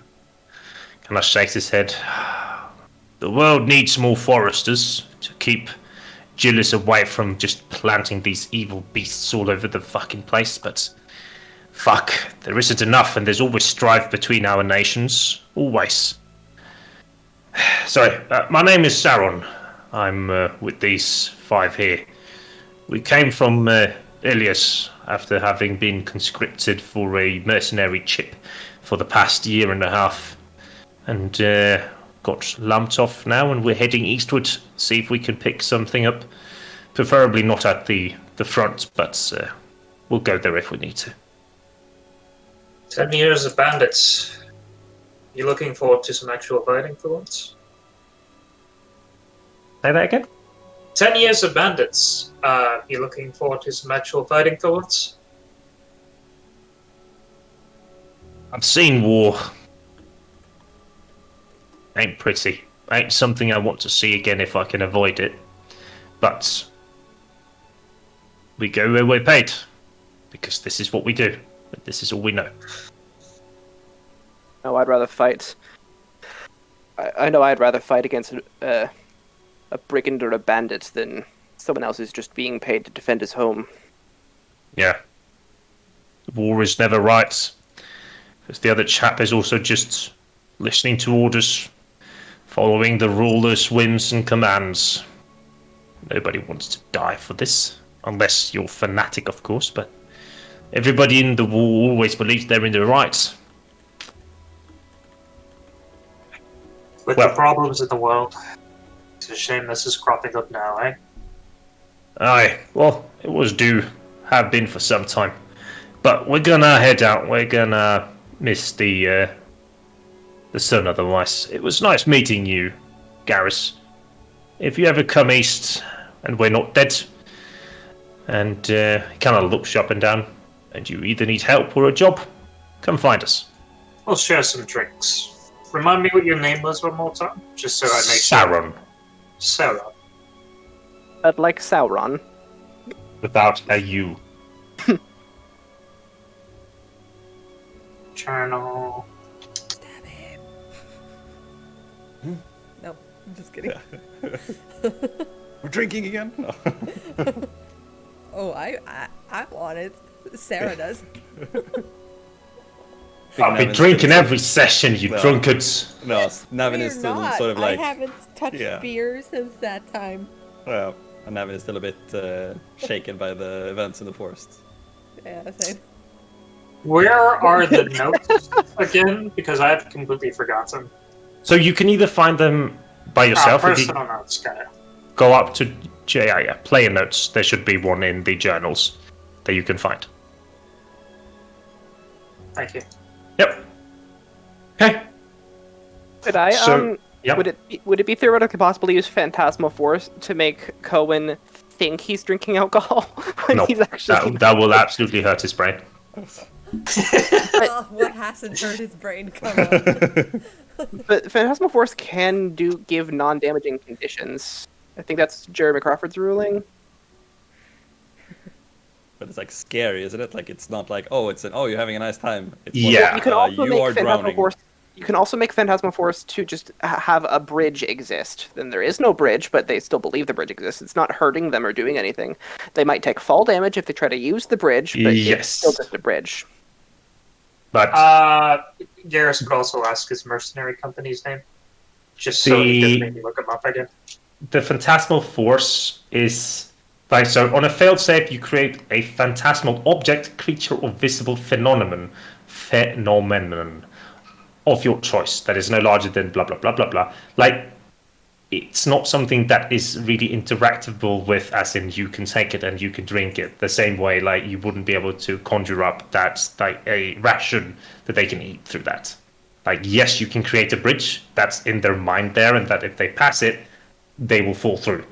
The same way that if you create the ale, the moment it goes to touch it like that.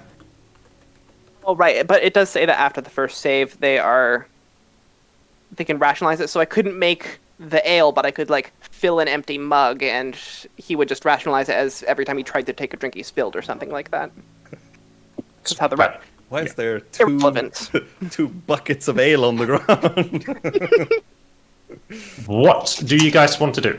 It is now maybe 1:30. I'll probably try to, like, if there's not a lot of people, try to flag down one of the barmaids or the people running the tavern. Yeah, there seems to be only one barman at the moment. It's a lot of seemingly like self-serve. You go up, you take an ale, and you place the money on the counter. Seems to be very honest. Yeah. But yeah, you can walk up to him. Yeah. Excuse me. Yeah. Shit, that was correct. What's up? I was wondering if I could ask you about travel to Lamenta and the different signs. Yes, of posted. course. Oh yeah, the signs. I don't know why the fishermen are doing that. It's like they think they're funny or something. It's just who you're going with, basically. And yes, they are a bit different in size and speed, but it's also comfortability. I believe the person that has the lowest rate, you're just in a small rowboat. It's very cramped. Takes some time, especially since he's rowing it himself. The larger ones is more comfortable. You have space, and it goes a bit quicker, especially if you want to row there as well. If you had to take the choice, what boat would you take? Oh, Always good to get a local's opinion. you cannot see him like. We don't really go out there, to be honest. I haven't actually been to Lamenta myself. Are So there any rules on how long you can stay there, or? I wouldn't know. No, thank you for your time. Return back to the table and I share the information with the rest of the group. I mean, you probably see Morgan kind of like rolling his eyes at this point as he like for the 7th time says that he's born in Lamenta. I have family. Yeah. I can probably Have enough negotiate food? a little bit Yeah. of a free Yeah. stay because I have family in the city. I want to find out stuff too. I want to explore. Did you ask about work? Yeah, are you asking me or? Yeah. No, I didn't. Good point though, but Was the mercenary still nearby, or did he just kind of wander off? Well, they left. Ah. I would like to see if we could get like one small job in before the fair, just to have extra spending money in Lamenta, because there are some things I would like to buy now that I think about it, and we're running a bit low on cash. Might be a few bandits that need to talk to town. I could net up some 200, 500 silver.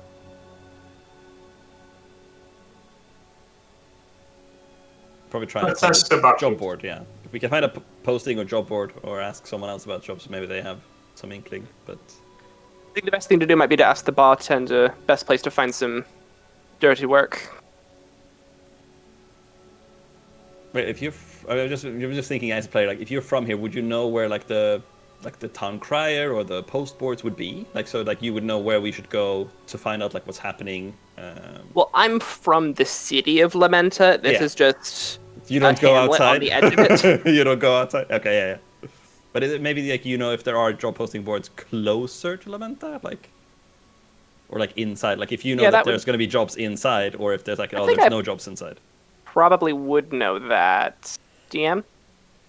There is one just across the street. Let's check that then. Go. Is it not in a building? Is it just kind of like outside? Yeah, just outside the city building. Cool, let's check that. As you walk outside to check, like you see, there has probably been a lot of posts, but they have all been taken. So it's just a plank. It's like planks with these, nails with the small tufts of paper underneath it. Mercenaries? So fucking loosely. Chase. Well, we can always ask the barkeep. Yeah. We already have. At this point, might be best to just head into the inner city. Have to make do with what we have. Just eat the loss. Maybe we sell can- any equipment we don't need. Yeah, and if you can get maybe a negotiated price with the boatman or fisherman, maybe we can save some money that way. I've found with if they're asking for so little silver, I think negotiating would just be plain rude. They're asking for so little and they already have little. That's I think we should just take one of the not the lowest, but one of the lower ends. What's the difference between the is it just we have to work more for it, or is it just more uncomfortable? Because we could, and if we need someone to row, I could definitely row. I can do But Regardless of, I think we should take the cheapest option, whatever rowboat we can get a hold of. It'll be easier for me to control to an extent. I don't like the way you said that. you mean rowing? Yes, of course. So basically, if you're paying 5 silver, you get the ability to row as well. And that's it. That's what it does. Yeah. Walk into the ferryman X office. I think we're gonna take a short break here, and we're going to come back in 10 minutes. Yeah. And yeah. Okay. Yeah. See you So then. don't go anywhere, chat. Bye.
And we're live. Hello. Yeah. Hello. We're just back for that. Okay. As I just wrote in chat, anybody who's currently listening, if you would like to participate in a one-shot held in this world that will affect the player's campaign, you may enter a raffle that you can find in our Discord. You can also buy raffle tickets here. On Sunday, there will be a drawing, and the people that are drawn will be the people who enter into the one-shot. Of course, the players here are not allowed to watch this stream because it will affect their game with something that they aren't supposed to know until shit happens to them. But if you are interested in that, you can head over to the Discord channel and find more information there. With that said, we are going to continue the game, and I'm wearing these weird-ass glasses because I have a concussion and my eyes don't very much enjoy light. So, 5 silver per person, it sounded like? Yeah. So- I assume that somebody pays for Cohen because he doesn't have the money. I have some silver. I can cover most of us, I believe. Okay. Garrus will hand the man 20 silver. Oh, you're getting Yeah, paying for space. everyone? Oh. Nice. Nice, thank you. How very nice of you. Thank you, Garrus. I have So, the coin. you get into a imagine like a tiny version of a war galley where there's like several sets of oars. It's a long ass boat, thin, so like you can sit two abreast, very tight, but you could like row on each side. There's two what seems to be brothers who sit down and like start rowing. If you want to join in, you can too. It is about 10 kilometers out to the no, it's exactly 10 kilometers out to the shoreline of this circular island. So it will take about an hour and a half, unless you're helping. I'm helping. I'm Can definitely helping. Garrus use shape water to help to I'm- push the boat along? Like, so No. you would have to time it to where it's about to move, to then use it, to then time, like, it would just be exhausting. And if you fuck it up, it's just gonna like, and the boat will, yeah. Use your arms. It's What so arms? much easier this way. He's a wizard. So, moving close means home for Morgan, and you haven't been back for some time. Like, when you left, like, what, 4, 5 years ago? I was picturing closer to 2 or 3. Yeah, 2 or 3. You haven't been back since, Still a right? while. Garrus, you have, since you started with the wizarding, you have, fuck my hiccups, heard about Lamenta from so many sources, and it's like, oh, you know, it's so cool, there's just wizards and sorcerers and bards and just spellcasters, woo! And it's always probably been like some sort of that, like, not for the sake of going there to meet wizards and people, but going there for the information, because spellweavers are always good at keeping information, like, because they are as obsessed as almost as obsessed as Morgan is when it comes to I forgot the fucking word. Archaeology, that's the word. So you sit and row. Navin has to calm himself down a little bit so that he doesn't, push too much. As you're and then at the start, Navin is like alone steering the boat one way, and then you fall into rhythm, and it's like and It's so easy. yeah, an hour later, you guys step ashore onto Lamenta's dock that is on the northwestern part. You see in front of you a lot of stone buildings. It doesn't belong here. It looks so weird. This circular island in this circular lake, everything is just artificially created, and it's like, oh, the houses are probably artificially created as well, because like as you look at it, like it's not the stone been placed next to stone, it's just like a fucking house has appeared and there's like nothing in between. It's just like perfect walls, there's nice windows, everything looks just a little bit too perfect, and it's almost an eyesore to all of you except for Morgan, because he was brought up here. Because Finally, it's they know how to make the houses symmetrical. yes, very symmetrical. Like some of the houses, extremely symmetrical. Other houses are as far away from symmetrical as they can be, because there's no in between for spellweavers for some reason. You do see a lot of smaller patches of crops that are being farmed, probably corn, tomatoes, like every assortment of crops that you can make in small patches of probably like 5 by 5 meters or so.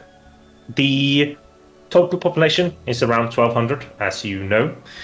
Morgan's parents live on the eastern part in a smaller house. That's not small, medium-sized house.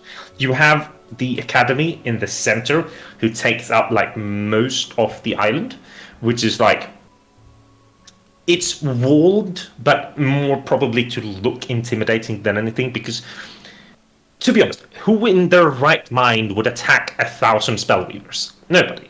Like, there's like nobody that would try and cross this lake into the... Yeah, no. So it's just to look intimidating. You see these large spires of different shapes. The center one most is like the Academy's center building is probably 100 feet wide, and then just stretches up like a fucking giant stone dildo into the sky with several...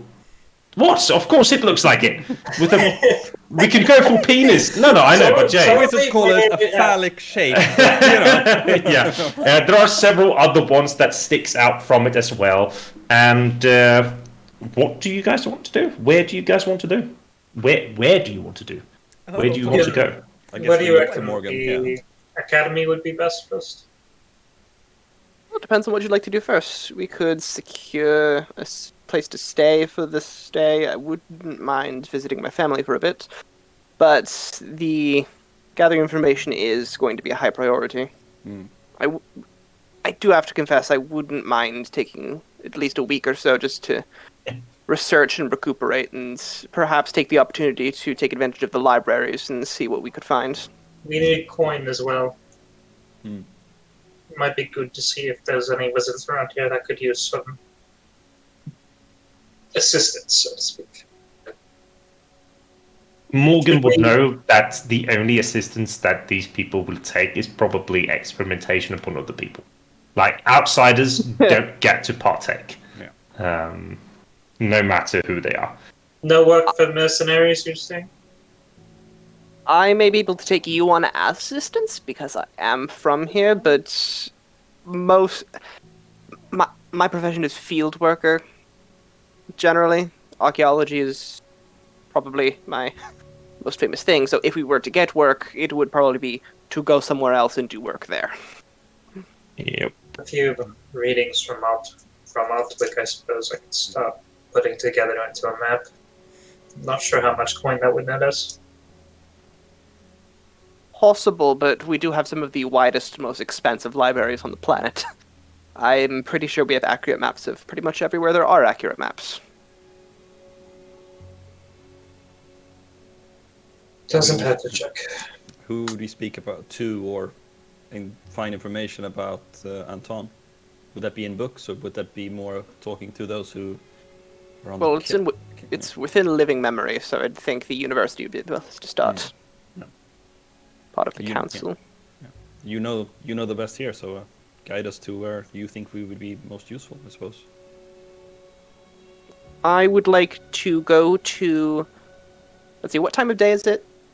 Midday, I think you said earlier. When It you've probably took crossed, an hour, it's 2:30. So my instructor would probably be currently teaching a class at the moment, probably, Yes, right? classes end 4. So I'd say we should probably find a place to just hang out until class is over, we can talk to my instructor. He might be able to direct us to the best source of information. Me, Let's Sarah, go wants to see say, about your it." parents, God damn it! But Cody should not say that, because he would never, but yes. And what I was going to say is, I was going to segue into, I wouldn't mind using the Okay, time we're going good. to spend waiting visiting. It's like, So you can either go to the Peltier's estates, or you can go to a tavern located somewhere upon here. There would be 2 taverns, one in the northern end and one inside the center district, that Morgan knows about. If you want to see your family, I assume you would want some privacy. So if you just lead us to tavern, we can wait there until you come back. If you'd prefer, although it's in a If you- city like Lamenta, it might not be best to be anywhere without a local. Just to True. vouch for you, if nothing else. We tend to be distrustful of outsiders. True. If you But wish to if take you us- feel you can fend for yourself, there is a pretty good tavern over there. Take a left. Don't make sure you get the one on the south side of the street. The one on the north side of the street will give you food poisoning, probably. We'll try to avoid that. And I'm sure Garrus can stave off anyone being inquisitive if we're newcomers or not. But I'm not so convinced as you are, but I will make an attempt. Anyone who would like to come with me is welcome to. My home, sure? my home is your home. yeah, we gladly accept the invitation. Everybody's like, yeah, let's go. Do you have ale? No. Probably. You walk eastward. You probably like pass the tavern that Morgan was talking about, the Rainbow Trout. It's a nice establishment as far as you can see. Not very populated, seemingly. Not a lot of people come here to just visit, and if they do, they're probably somewhere on the inside doing the business that they're here for. You pass by, like, houses of all colors, again, either super symmetrical and nice or super wonky and weird. There's even houses that look like teapots or a shoe. Like, it's just weird. Like, for everyone that isn't from here, you're like, what the fuck is this? Like, who would want to live in a teapot? And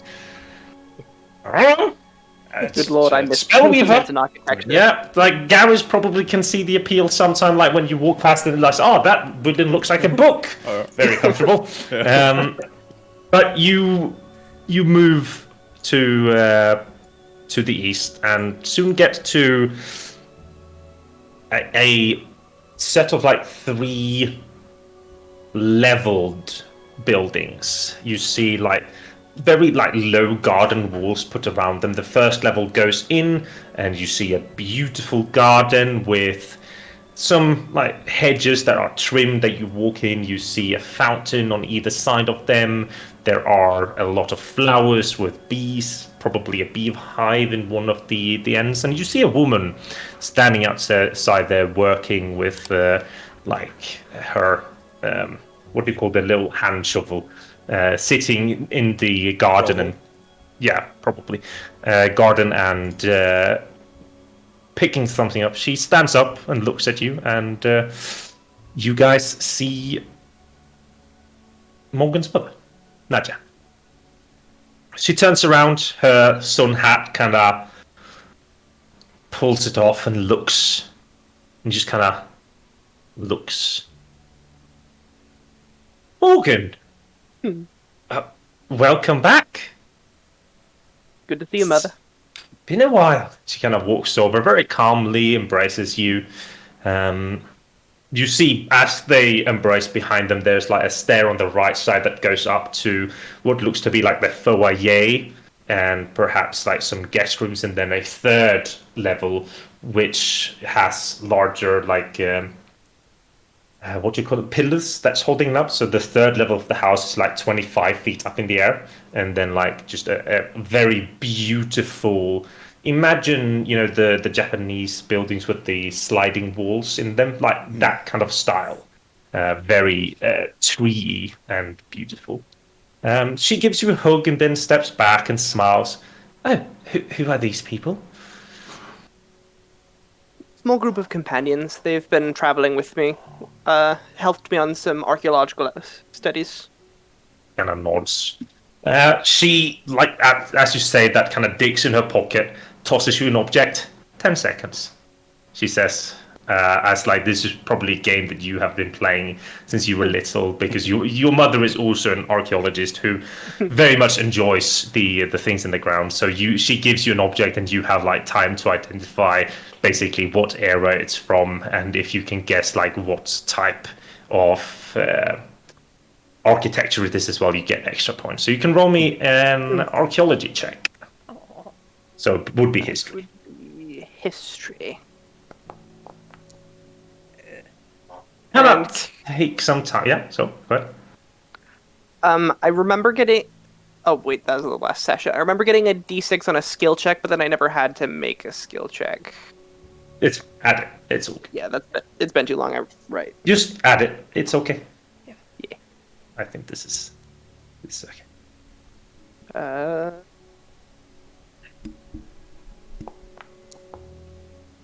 So you check upon this object, bone made.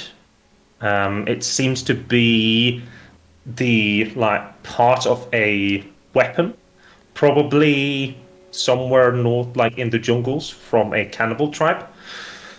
Estimation between like 200 and 300 years old. The 200 years old. Looks like it's from the jungle tribes. I'm guessing. I can't quite think of the name at the moment. What the cannibal one? It's right on the tip of my tongue. Bearish. Right. Thank you. She kind of smiles. You can keep it.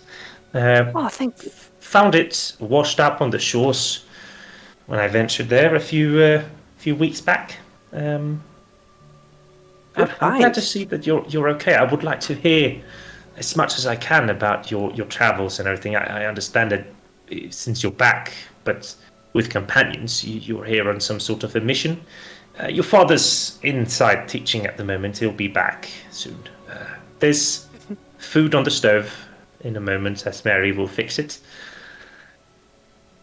Thank you. Your friend's staying here, or? If that would be okay. We still have enough guest rooms, correct? Yes. Much obliged, man. Nonce. Where are my manners? We have Garrus.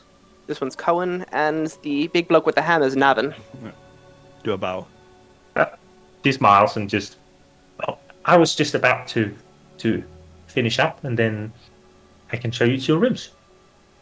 Thank you very much. You're too kind.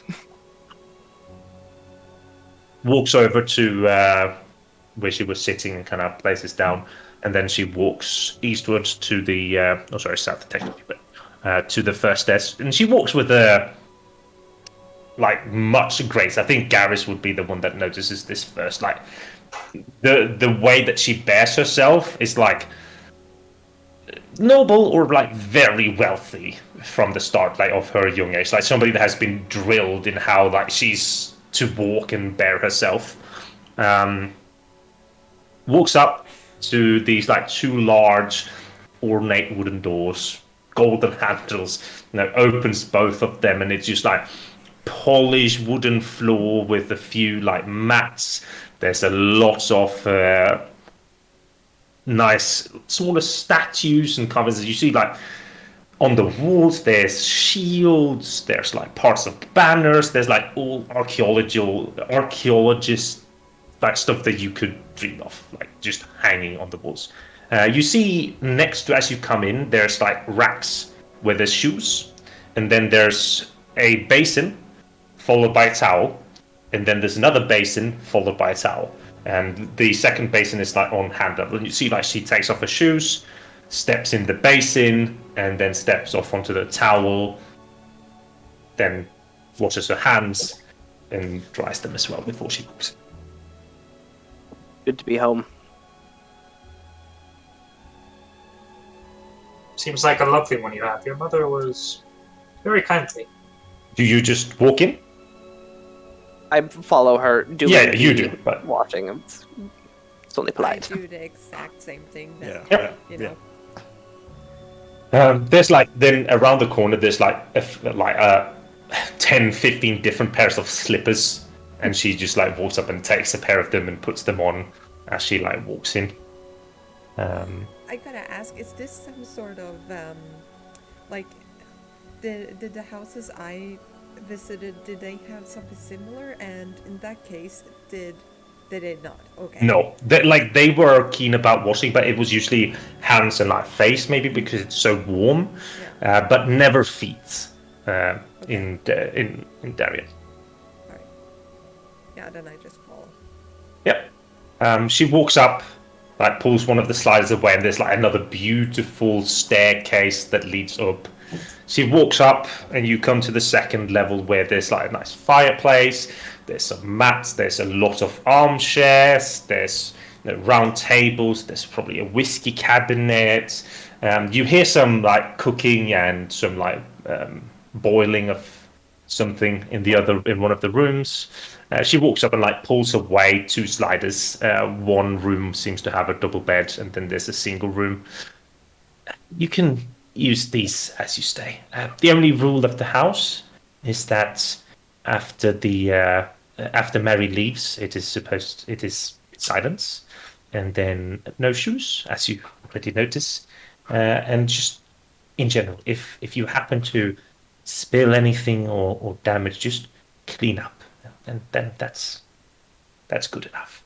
I don't believe we've had the pleasure of making Mary's acquaintance quite yet. She's just the maid. She's currently in cooking. You'll notice yeah, it's easy just to say you'll notice when she's leaving. First things first, Mother, I've got something to show you this time. Ah, I pull out the barbell-looking thing, I hand it to her, and mostly jokingly, because I'm not actually expecting her to do it, but 10 seconds. She takes it, and like you see just bafflement on her face as she takes it, and she just like, tosses it in her hand and just looks at it. I can't feel it. Neither can I. And I cannot figure out why. This is amazing. I've never seen anything like this. Like she takes it, and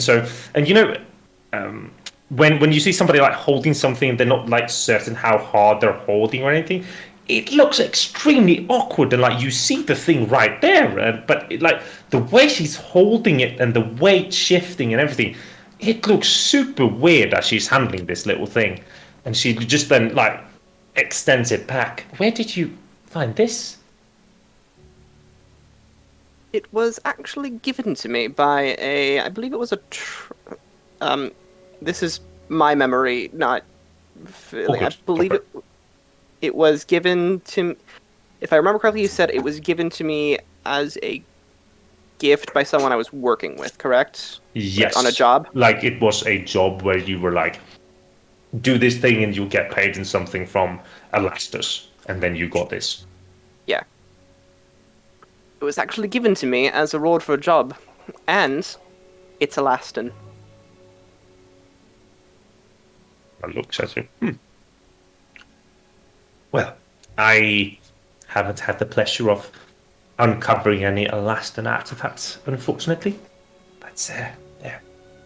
You hear them from the kitchen. Nadia, dinner's ready in 15.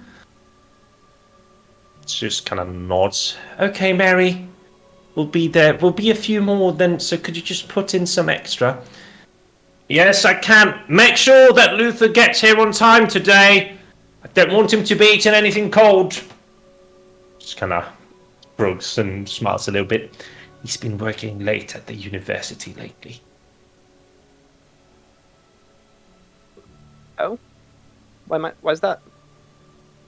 I don't know. Either some student that is about to fail and he wants to help, or he's found another passion project. He doesn't talk much about it, as you know. I'll have to ask him about it. Out of curiosity, what occupation is he? Does Morgan take after his father, so to speak, or does he work at another place? Kind of shakes. No. It is I that is the archaeologist, and he takes after me, likely enough. Do Father's you want professor. kind of nods?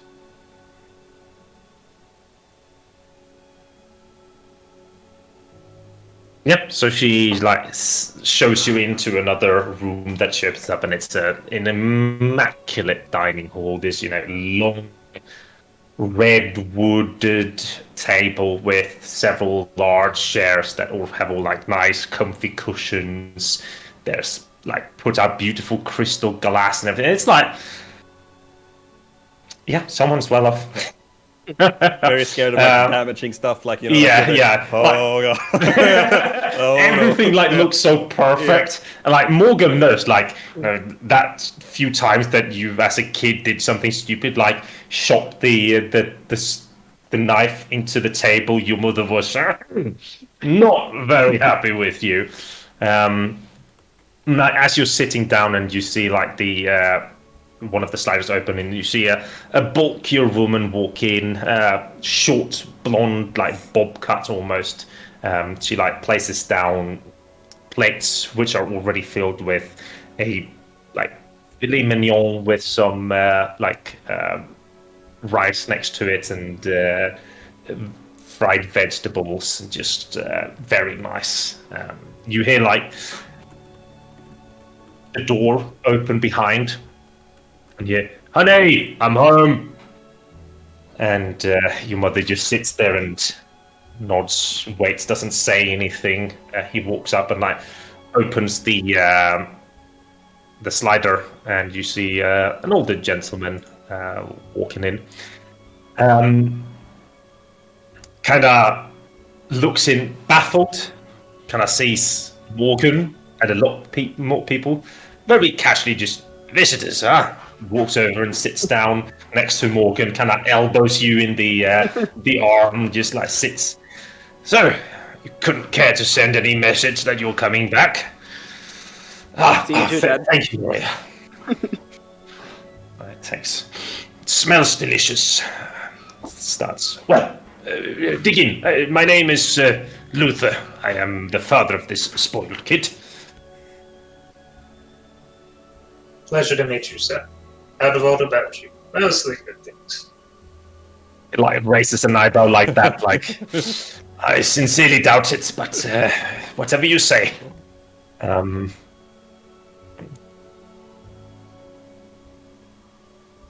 yeah. Oh, go on. on my manners, allow me to introduce him. This is Garrus, Cohen, and Navin. Pleasure. He like says as he takes, and like you see, this man does not have the table manners of his wife. Like he's just like probably like how Navin is eating, just like like just a commoner, just like this is good food. It's meant to be in the stomach, and that's it. And you see, do it, they probably like try to mimic him. Like, okay, it's okay. yeah, exactly. It's just like okay to eat regularly. I think Cohen, you would probably have been drilled in like eating properly around proper people with Demas. I feel that at least. Okay, yeah. I mean, unless you think that he would never bring you to such a place. Yeah, that's what I'm thinking. I don't think he would have. He has, but only on separate occasions, and then it was in a servant's table, kind of. Yeah, then probably not. Yeah. I've never sat down at. No, but I mean, like eating the way, like how you're supposed to do. That I am good at, yes. But I'm not sitting down by their side. No. No. I don't think I am. But are you sitting or are you standing somewhere off in the corner? I'm standing up in a corner, I think, or sitting in a nearby seat somewhere. Yeah, I think you would have been asked by one of the players to sit. It's just that I think that we kind of... Yeah, during... If I saw you trying to do that during this, I would be kind of herding you towards a seat next to me. Sit down. Okay, yeah. So it's like... like Morgan's mother, Morgan, Cohen's father. You're sitting in between everyone. Oh my god. Okay, I'm sweating profusely. I'm so fucking nervous because I know that anything I do can make me lose my hair. So, yeah, I'm super scared. Like in between chewing, he's like, "We had an interesting student come by from the north, seemingly from one of the tribes from the Hasdim. Brightest mind that I have ever seen or taken a part of, knows more about mathematics than any of the older scholars in the university, and has mind-baffling ideas, rough around the edges, but whoosh, gives me a run for my money, so to say." Very interesting, especially considering that he came from the tribes. Yes, that is what I'm thinking. As far as I know, they have no spellweavers in this, and just rudimentary knowledge of, well, anything that we would down here call common. But this little kid, Ashwan, is... Gift from the gods, it sounds like. He kind of nods. Well, the way the world is going, we'll probably need all the help we can get, I reckon. Forgive me for speaking out of turn. Kind of shakes. Honey, have you drilled something into these people? They look so afraid that... She kind of just... No, I haven't. Even though after 40 years, I thought that you might have learned some table manners. I'm sorry, dear, but no, I will never have any table manners when I'm meeting among friends. Should we be meeting with the higher up from the universities? You know that I do have some. But this is our son. Yes, and look at how he's eating. At least he knows how not to be a barbarian. Like, you see the smile in her face as she's saying this, and he just continues to eat the way he is. Yeah. And I stopped doing what he's doing and just like looking at like Morgan and everyone else. Like, okay, I'll try and also. yeah, there's like a carafe with chilled wine being passed around. That's just like delicious. There's filet mignon, and. Yeah, you sit and you have a delicious meal. And is there anything anyone would want to ask more deeply, or? I assume that your prodigy is from the Oniyaga jungle? Is that correct? No. The Hastim Steppe up above the jungle, past the northern marshlands, one of the horse lords. How'd you come by him? Did he seek you out, or did one of the No, he came by into Lauren, the north of here, and just seemingly talked, and I don't know why, but the fishermen decided to take him with them, and onto the dock, and then from there he just walked up and started talking mathematics as if that was the only language he knew. Well, if I had the pleasure to meet him, I look forward to conversation. He sounds like a very interesting boy. He has manners worse than my table manners, just... But don't we all, in the end? Or at least a vast chunk of us. So, what brings you back, my son? Well, that actually brings us to a less than pleasant subject. Some cognac for that, maybe, around the fireplace. That might be prudent. And then also, Mary, could we get a bottle of the Maltean one? And kind of looks at how many glasses? 2 5. for me, I think. Maybe doesn't know how Like you walk out, he walks next to the fireplace. Pulls up a little stick that he like slaps up in the stone, and he just sparks down, and there's a nice fire. The armchairs start to move by themselves to the fireplace, and the table as well just like moves up in, and he just turns around, sits back, and what it looks like he's gonna miss the chair, but just perfectly sits down as the chair comes like rolling in underneath him, And then like Mary walks out from one of the rooms and like comes down with a silver tray with this like cognac bottle and 5 crystal like it's like oh yeah. He pulls and just take for whoever needs. Thank you. Garrus will take a glass. Yep. As will I. Will will you take sit it. in the chest, the rest of you? Yes. I won't Without unless hesitation. someone else does. Yeah, if Morgan does that sort of like with Yeah. trepidation, sort of approach one and like touch one of the armrests first. Like, is it Yeah. moving or not? So that, No. Yeah. But then sort of slowly Yeah. get down. Yeah. Imagine it's one of those like super comfortable armchairs that you can find like in today, where it's like pull out for the legs and like you can lean them like back. a recliner. Like Yeah, and it's Yeah. really fluffy. You cannot go in, and you see Yeah. how he like opens from like one of the side compartments. He opens the side compartments and pulls out a super fluffy blanket and just like puts over his lap and just like, so, talk. What does the name Antoine Valois mean to you? He stops drinking.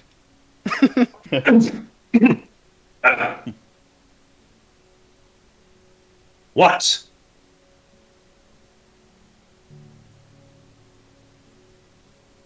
This may require quite a bit more explanation than I have prepared right in the front of my head, but I'll do my very best. He takes a big gulp, fills up his cognac bottle, his cognac glass, kind of puts it back.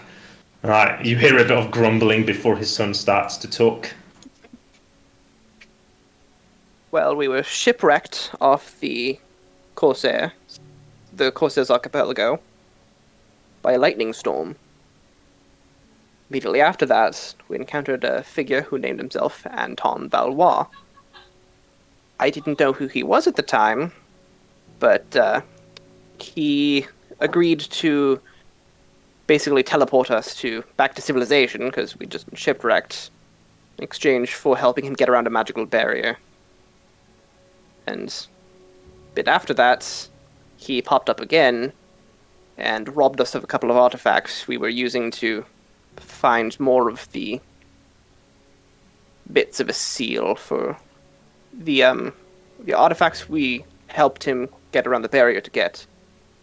Pieces of a larger whole, which when put together have some interactions with the Shadowfell itself. To make a long story short, we both want the same things. For very, very different reasons.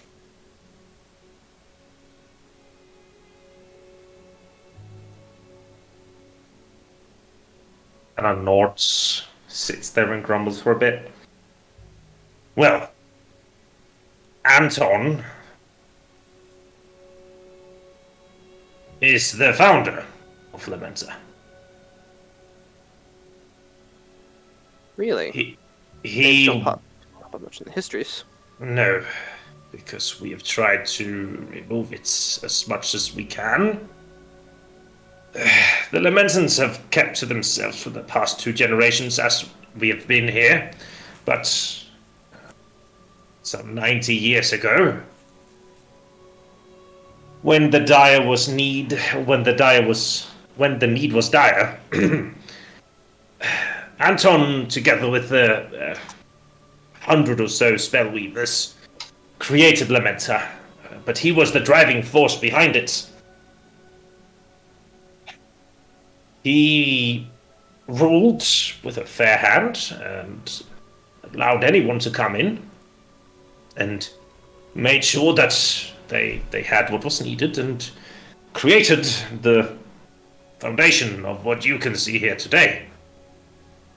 However, some 15, 20 years down the line, when there's been an influx of spellweavers, the strongest 9 decided to banish him. The only explanation that has been given is that he was involved in some profound necromantic experiments revolving around souls and the consumption and moving of it. And they battled. However, the strongest 9 could not finish him off. So they came to the agreement of banishing him away. Banishing us to another plane or out of the city? Out of the city. He has not, as far as we know, been back.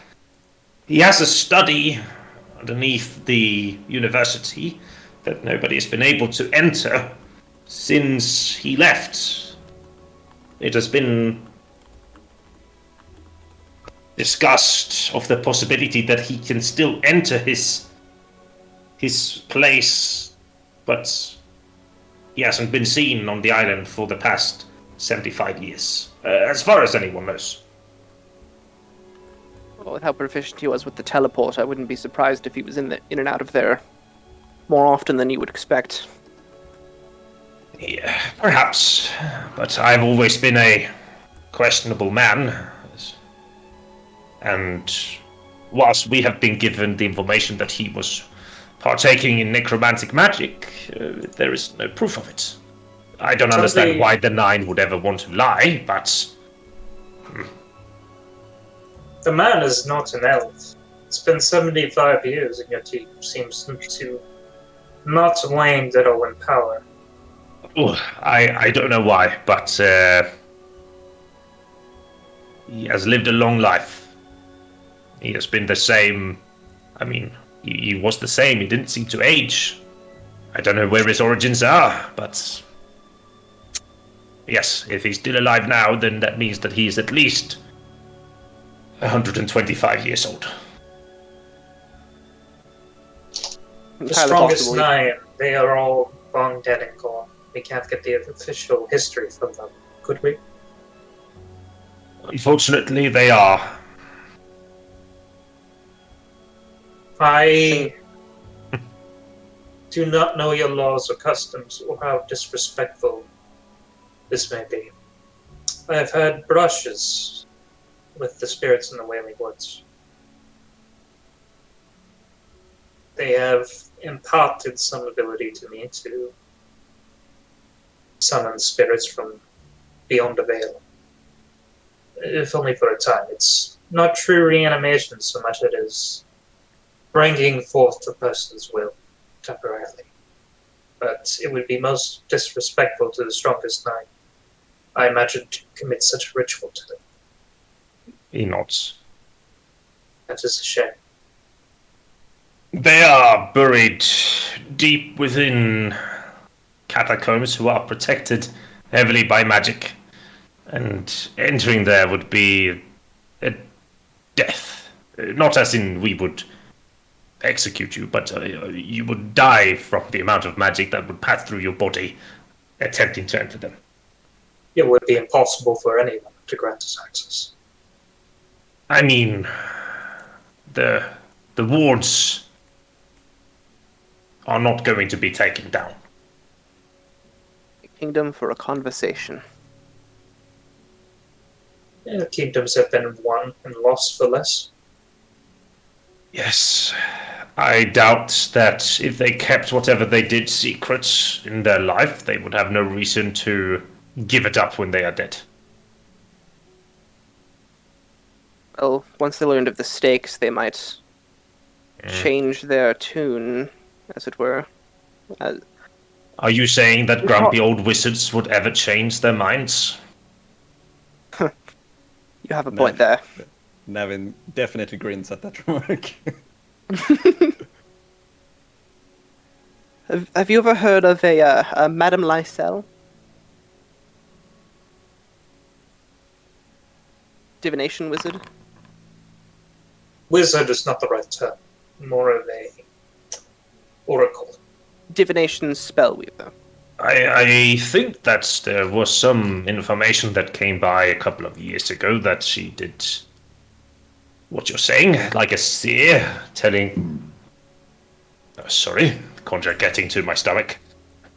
Telling futures and other things, and that some of the members of the island attempted to recruit her, but she had no wish to come to Lamenta. We made contact with her shortly after our first and before our second contact with Anton. Mm. She told us that she had seen a collision between the Shadowfell and the material, and that this artifact that we're finding the pieces of Mm. would perhaps be able to prevent that merging from taking place. Juan told us that his goal was to facilitate that merger. Well, if you are talking about an impending doom where our world gets destroyed, I think that I need a bit more konjac. I am a simple mathematician. I know some simple spells and try to apply the math behind it.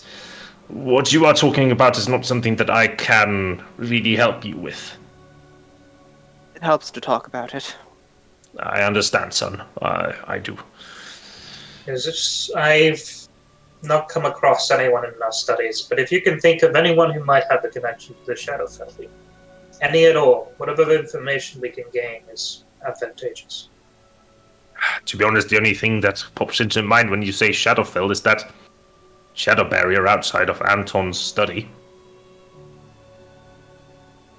We might just have to give that a visit yet, then, because we've had some success in bringing those down. There is one thing that you could do to help us greatly. Mm. I use minor illusion to generate an image of... I believe we've seen 3... Was it 2 or 3 that we've seen at this point? The pieces of the tablets? Just to show them what they look like. We saw the one that Anton Yeah, but then we gave it to it, and we haven't seen any more. That's it. I thought we saw a second. No. Nope. That's it. We found a second rift. We didn't find a second. Oh, right, the rift. That was the book thing. I show him the piece of the tablet. Yeah, he kind of looks at it. Could you put in a word with all of the outgoing archaeological teams? Tell them to look out for anything that looks like this? These tablets themselves are not going to be contained within the material realm. What the archaeology team should be on the lookout for is rifts into the Shadowfell, temples. Might be good to give you a description, Morgan, of what you saw. If you want to talk about these things, you're going to have to go down to Luchard and speak to your former master. Very well, thank you.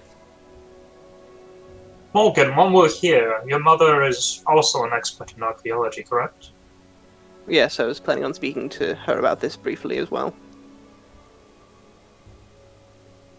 Forgive me.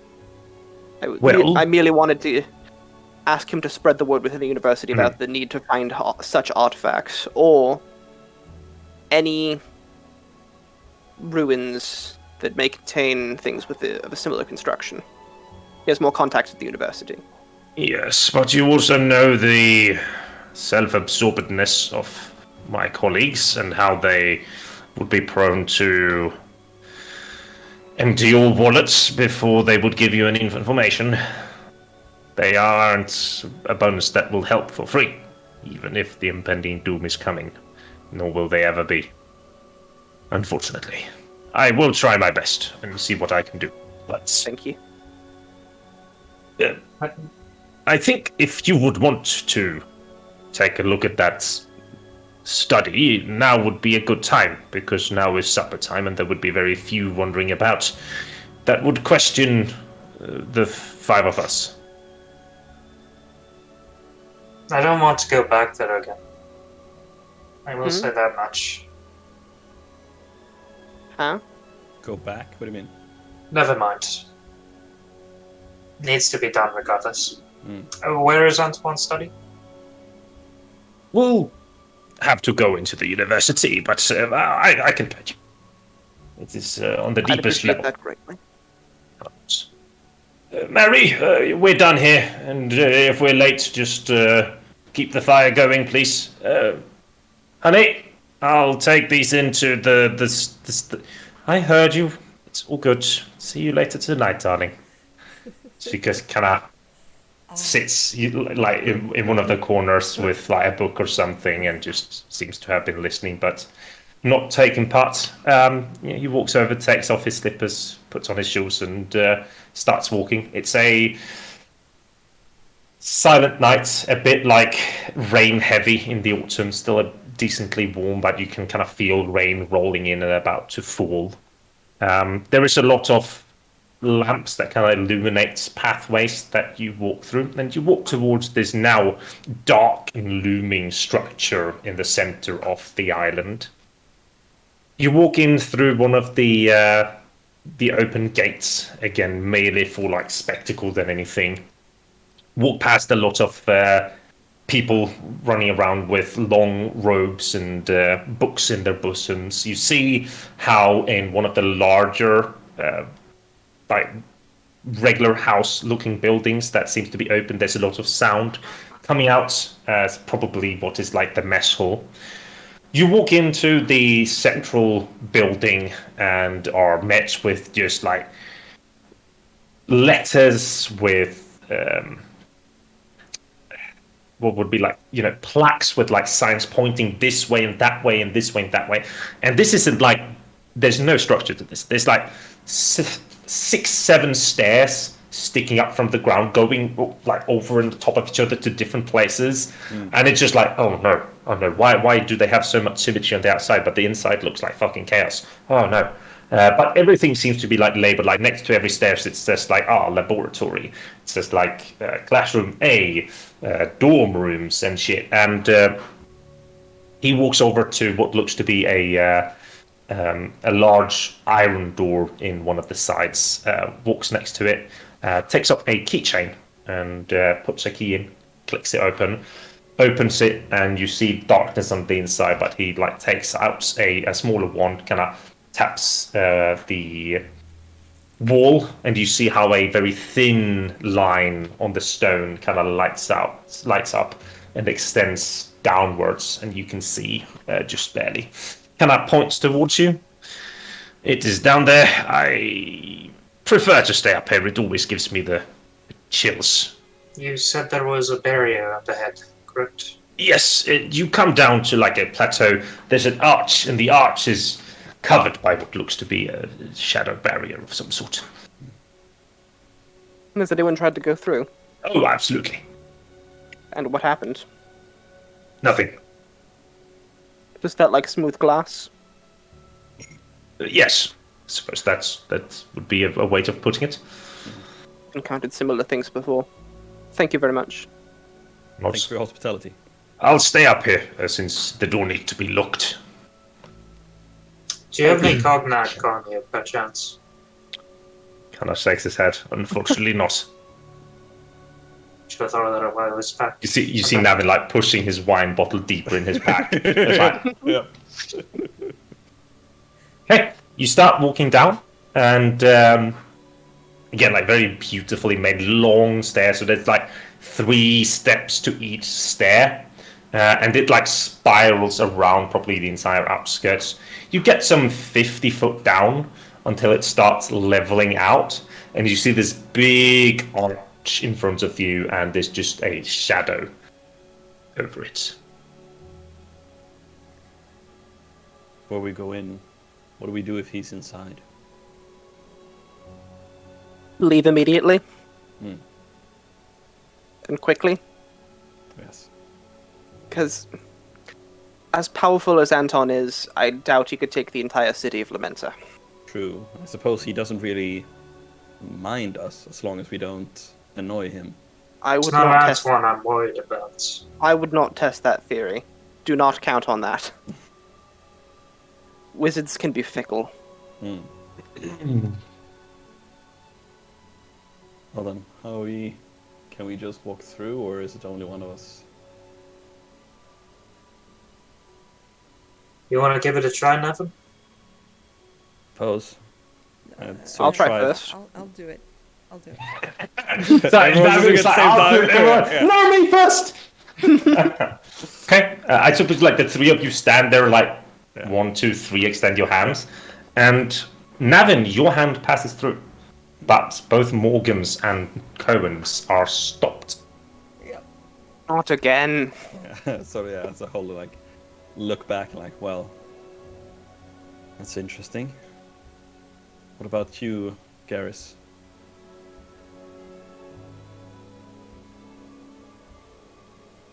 Garrus will take a few steps forward, hesitantly, extend a finger. The finger passes through. No fear, no like gripping on your shoulder, just passing through the shadow. It's like the temple, but I suppose the opposite. You weren't The barrier- touched recently, were you? Hmm? You weren't touched recently, were you? Not that I know of, except the owl bear, but I don't know how these things work. Alright. Let's get this over with then. Okay. Right, I start Yep. slowly walking through The the two of you walk Yeah, through. yeah. And Sarah, Yeah. I need you to take your headset off. And I'm gonna mute Jay.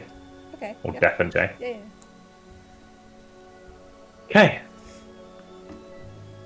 So the two of you step through. And Garrus, the first thing you notice, like, it is not the shadow barrier. Like, this just is something made to look like a shadow barrier.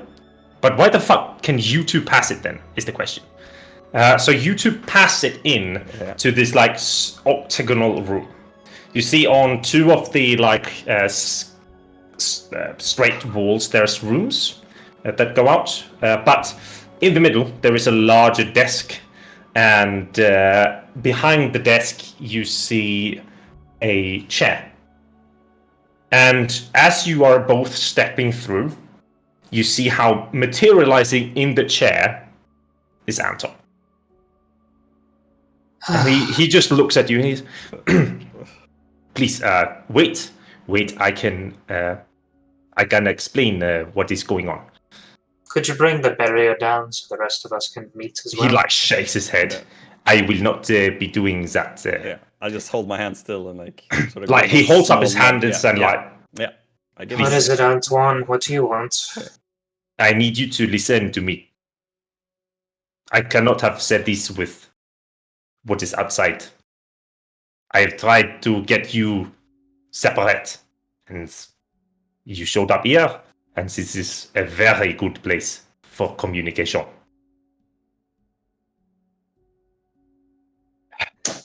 Well, I feel you are not going to believe me what I'm saying, so just give me a second. Okay. He kind of takes up, he opens one of the drawers and like picks up a pen and like pencil. I can show you what I am doing so that you understand a bit better. Do you speak Lamentan, or do I have to write this in common? You'll have to write it in common. You see he dips this beautiful quill in ink. He pulls it up and like you see definitely magical ink as it comes up the out of the flask. And as you kind of walk up, you see like him starting to write. It takes him some time because he's writing it in common, but he's writing a spell scroll for Zone of Truth. I And don't know Garrus, what- you can roll me an Arcana. it's really like, letters, I know those. Yeah. Those are not words I recognize.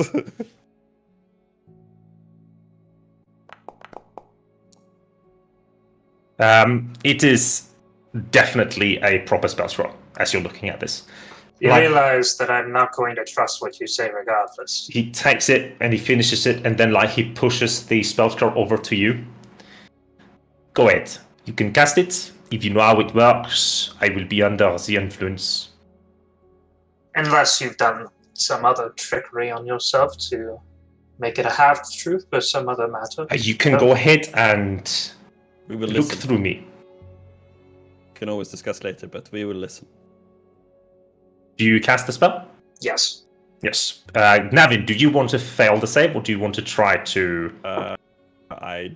Seeing it's Garrus casting it, I would willingly fail it. Yep. And so does Anton. You feel him willingly save it. Or fail it. Why don't you want us speaking with Morgan and Co? Because they are under the influence of what I'm trying to stop. Which is? An eldritch god. It's Asuna, I imagine. He nods. I will grant they have some eerie, how do you say, tendencies to themselves, but I have seen no indication that they wish any harm on any of us or anyone else in the realm. I doubt that they themselves wish to do any harm. But the book he carries around him carries a piece of the god with it. It is where he gains his powers from.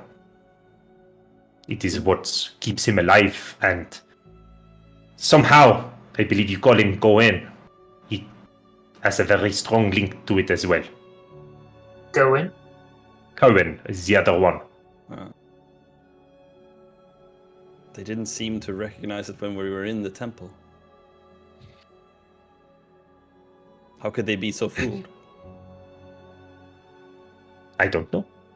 Maybe they, at least him, doesn't know what it is. And it Why is were you removed from Lamenta? Sorry, go on. I thought you were done. My bad. I understand your anger, and I can try to explain that as well. But as for how, I mean, he's a warlock.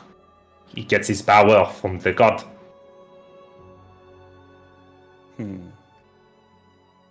I've heard of no such things in my study.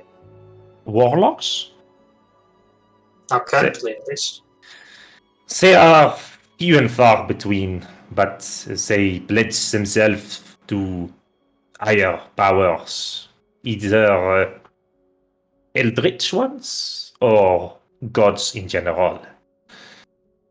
And your friend has a pact with this Elontosuna. Said it keeps him alive. To be a way to break it without killing either of them. I doubt that a god will let go of his handhold in this world. Did you commission the formula? The formula for what? I think we both know. No, I don't know I would what also you are like- getting at. What? Your servant friend. Ah, no. I know that you had a hand in creating that spell. I've been trying, but your little protection around the soul? We do not wish to speak of this. What is he talking about? What? Your friend I, here created a spell which allows one to take a soul out of a person and put it into something else. Look at Garrus like, what would you use this for? Why? Functionally, it might be used to, hypothetically, strengthen the physical characteristics of an individual, make it so they're harder to kill, but... Do you It comes- remember the thing in my in the cavern that you saw? Yes. That was created using his spell. Same type, or did you create that, Garrus? No. He created the spell, and then I learned his spell, and then I used it.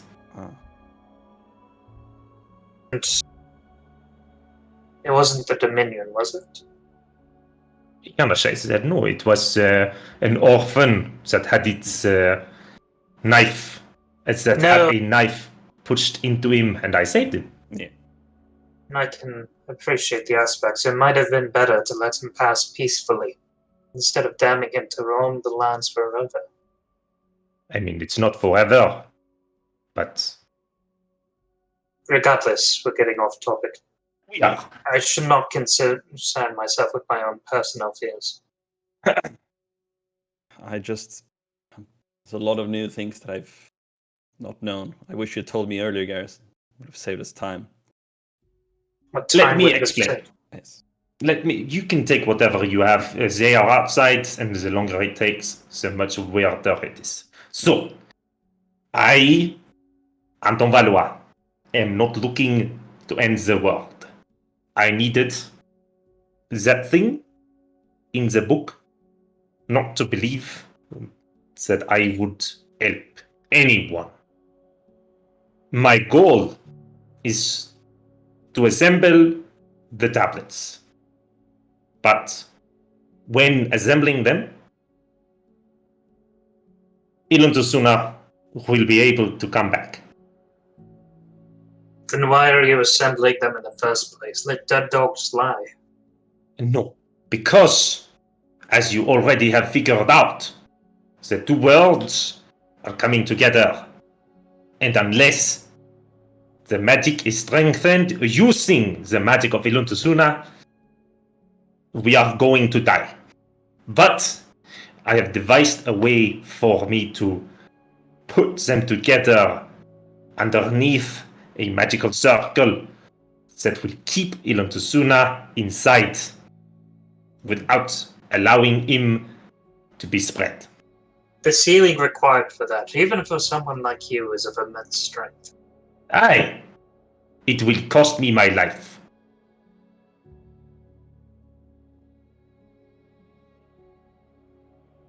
What do you need from us? Gather the pieces. What I said inside the cavern are correct. I cannot go through. If what you're saying is true, I want to see one of the pieces for myself and at least devise if the function is as you say it is. There is one in the room right there. Points to one of the doors. Thank you. That is, if You will you're being honest. And You I will don't be know- passing in through the shadow world, though. God damn it.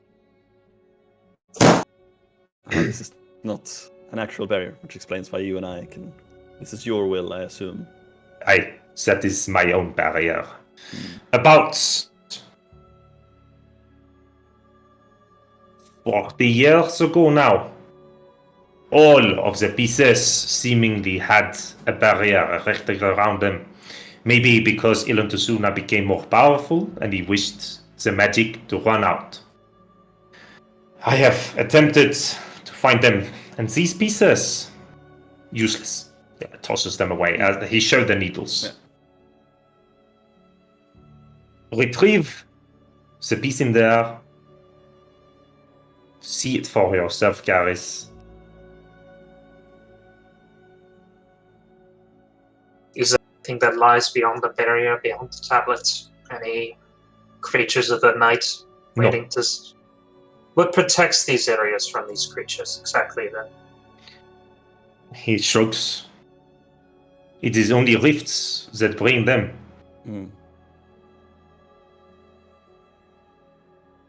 Garrus will make his way over to the door. You open it, and just behind the door, there is like this actual darkness, and you feel like this clenching on your shoulder.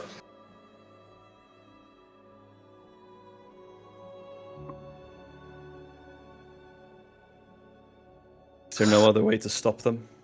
I step through. Yep, you step through, and immediately you start, like, you feel you can't breathe, your hair stand up, you feel your arm, like, lose all of its strength.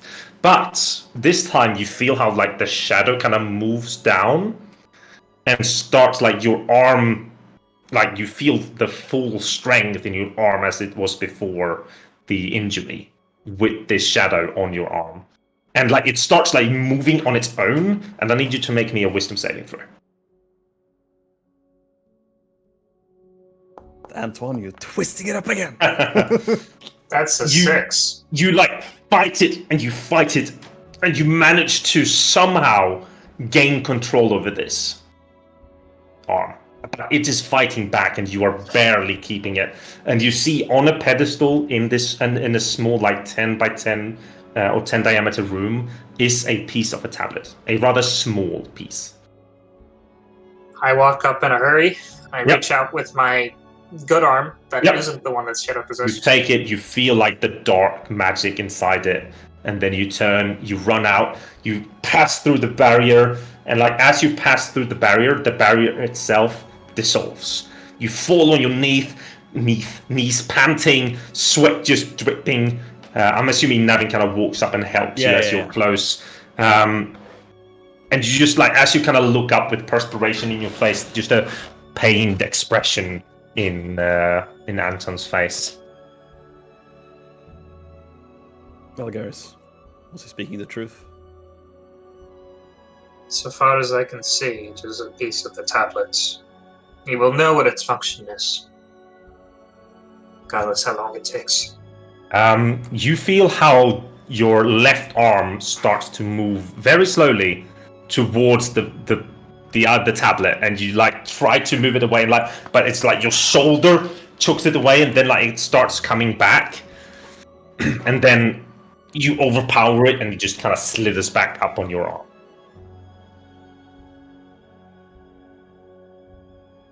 Navin, hold this for me, would you?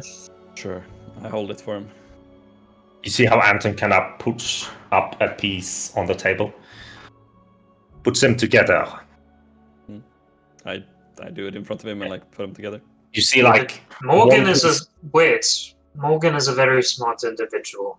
It's best he not know we met here. If he finds that we use the I original will piece be of able tablet, to put a spell upon you, so that you cannot accidentally slip your mind. Only if you want to, but if I don't, and you slip your mind, and whatever's in that book hears you, it can mean the end of this. understand, but if Morgan sees that we have... You are not going to have the tablets. No. That would be just weird, right? Where would you have come by them? If he is the enemy, of course, it would also not be smart if we had them close to him. Morgan by himself is not the enemy. No, but the enemy has a control of him. Aye. A vessel of some Any kind. particular reason you need this shard right now? No. You may take time to examine it, but I may not let you leave this room with it. I will need a week of study or more. And you can do so in here. You can come back, but we'd need some sort of cover story to say why. Potentially there's a puzzle, some rubble we have to clear out. We could probably make up an excuse of some kind. Don't you want me taking the tablet with me? Because if that thing feels you, have it, and it somehow consumes the energy inside, you have just made an eldritch god more powerful. Can I make an insight check? I mean, he's underneath the Don't trust him. I don't trust him. Well, Go for it. Like, he looks... Like, I think this is the first time you actually see him display emotions. He looks afraid at this possibility that he is saying.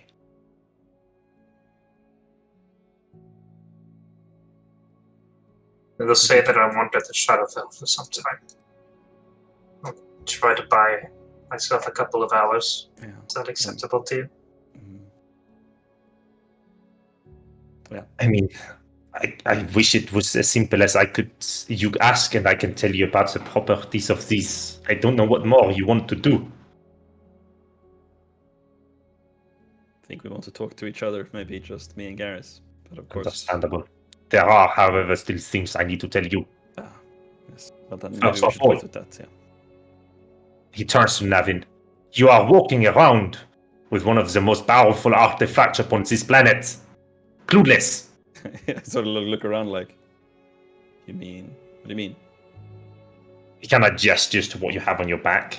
Yeah. You truly have no clue. Okay. I will tell you this. Find the Flux Forges. They will be able to activate the runes on your Warhammer. Where can I find more about these flux forges? I believe the library here is a good place to start. And I hope the answer to my question is no. But have a person, red-haired individual, almost looking like a child, confronted you. We have met your seer, yes. He shakes his head. She is not a good person. Has she touched you by any chance? Aye. I'm afraid to say yes. Then it is possible that she knows where you are, and she can probably scry all of you as well. Fuck! Nerd! You did not take these precautions. No, in here she can't, but she knows everything outside. We can't Okay. discuss it outside. Then disenchant the spell. What are No, you saying? she would know immediately, and she would know your last known location. Hmm. It is better to keep the guile up. It is better that you know, and she doesn't know that you know. Who is she? She is a powerful necromancer in the Dark Brotherhood. Oh, that's interesting. That's what they say about you. Aye, of course they do. But she wishes to assemble the pieces and let him through. And why would she want that? Why would anyone ever want to meet a god? Because they are fanatics, of course.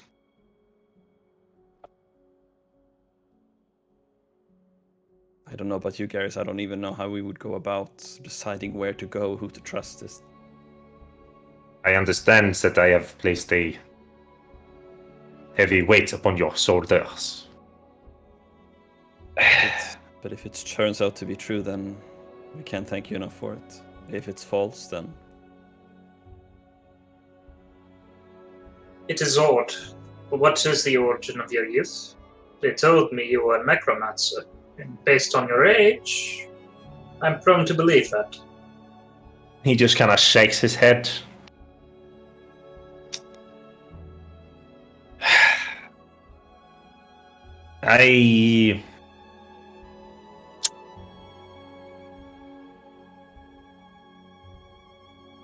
I would prefer if you would let me not answer this right now.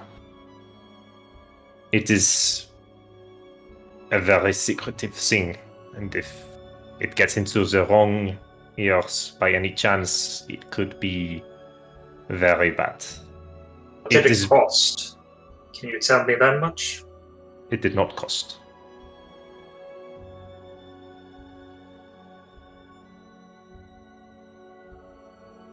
will you be here again if we come back? I hear everything going around in this room, so if you enter, speak my name, I can come here.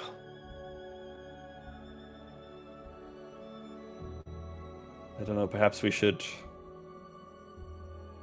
think of a story to tell them when we come out, and a reason for why we need to come back. I think our discussions are not done, and we need more information and more time to think. Ilta Suna. How long do you have? For him to Appear naturally, without the seer's meddling. from what it has happened, I would say 10 years. So there's some time. And if you want to keep your companions preoccupied, he takes up, one of these like Da Vinci scrolly things. Yeah. He tosses it to Navin. There is a needle inside. Ones that would actually help you find the ones. He points to the closest. The needles work fine if you just get a map and play with them a little bit. You realize this, right?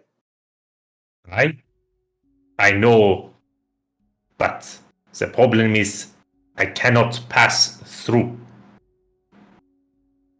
The needles are worthless. You are the only one at the moment who can pass through, Garrus. You are the only thing standing between us and death. Yes, butter me up, why don't you? Doesn't mean I have to like it. No, it doesn't. Like it or not, you have a weight and responsibility. And I don't care if you are feeling not up to it, you have to do it. Or we have to find a way of getting that shadow off you onto someone else, and then you can go and cry in a corner. I guess Madame Lassalle was correct in that my mission to protect you is of importance. But for who, I think, remains to be found out. She is a seer, all right. And she sees very powerful things. If she has told you your fortunes, she can do things to you. You told me more about my misfortunes and those that would come, but... Aye. She revels in it. She doesn't show it, but all the fear and all the anger and sadness you feel makes her powerful. Did she have a hand in it? The things that come from her predictions. Sometimes, yes. For it to be the way she wanted, absolutely. She is not one of the 9, correct? That's a priest of Lysel. If she were to set her foot upon Lamenta, they would know what she is, and they would kill her. Noted. I wish to speak with the 9 to hear their side of the story, but I cannot get through the barriers. No, it would kill you. But there is no way without you overplaying your hand. There is not. Of course not. If he helped us get there, would you trust it? I think that's also a problem, right? We have 2 people. They are saying completely opposite things from one another. Your zone of truth helps, but I do not trust you. Your spellcasting is too advanced for me to trust something as simple as Then this. let me give you this conundrum. Why would I show up 2 weeks ago, saving you when I could let you die? Yeah. What would it be in it for me, Gareth? You are a man of intelligence. What would be the motive of saving you twice? Bringing you Listen. here, telling you this. This damn mark. So you think that I would save you for that? Why would I save your companions? Why would I not place a spell to force you to do my bidding? I don't know. I reckon it's because I'm more.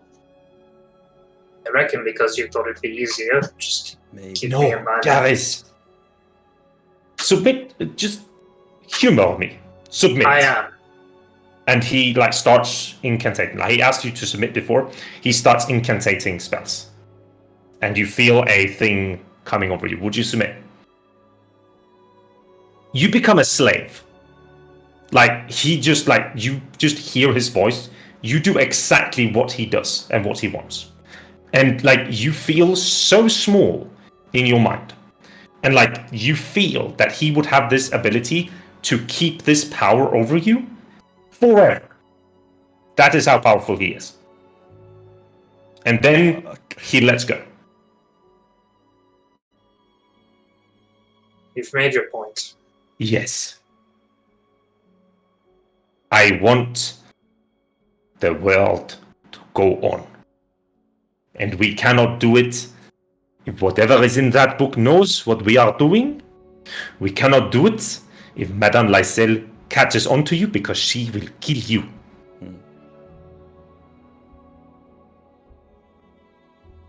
Could you not just destroy the book and slow the progression?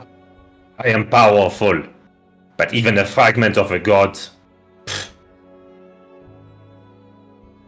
What about its wielder? Oh, I could kill him very easy, but again, he probably has a piece to play of this. Ilum Tusuna is anchored in the Shadowfell, and there might be a point where he is coming very useful. And I would rather not want to kill someone It's innocent. who has a good intention. Yeah. You've given us a lot to think on. I need to cast a spell that will prevent you from accidentally slipping your minds. Will we keep the memory of this conversation? Yes, it is a spell called Chaos. Basically, you will start hurting when even thinking about saying things. So you will have the ability to stop yourselves. And I places, suppose there are other side effects to this spell? shakes his head. No.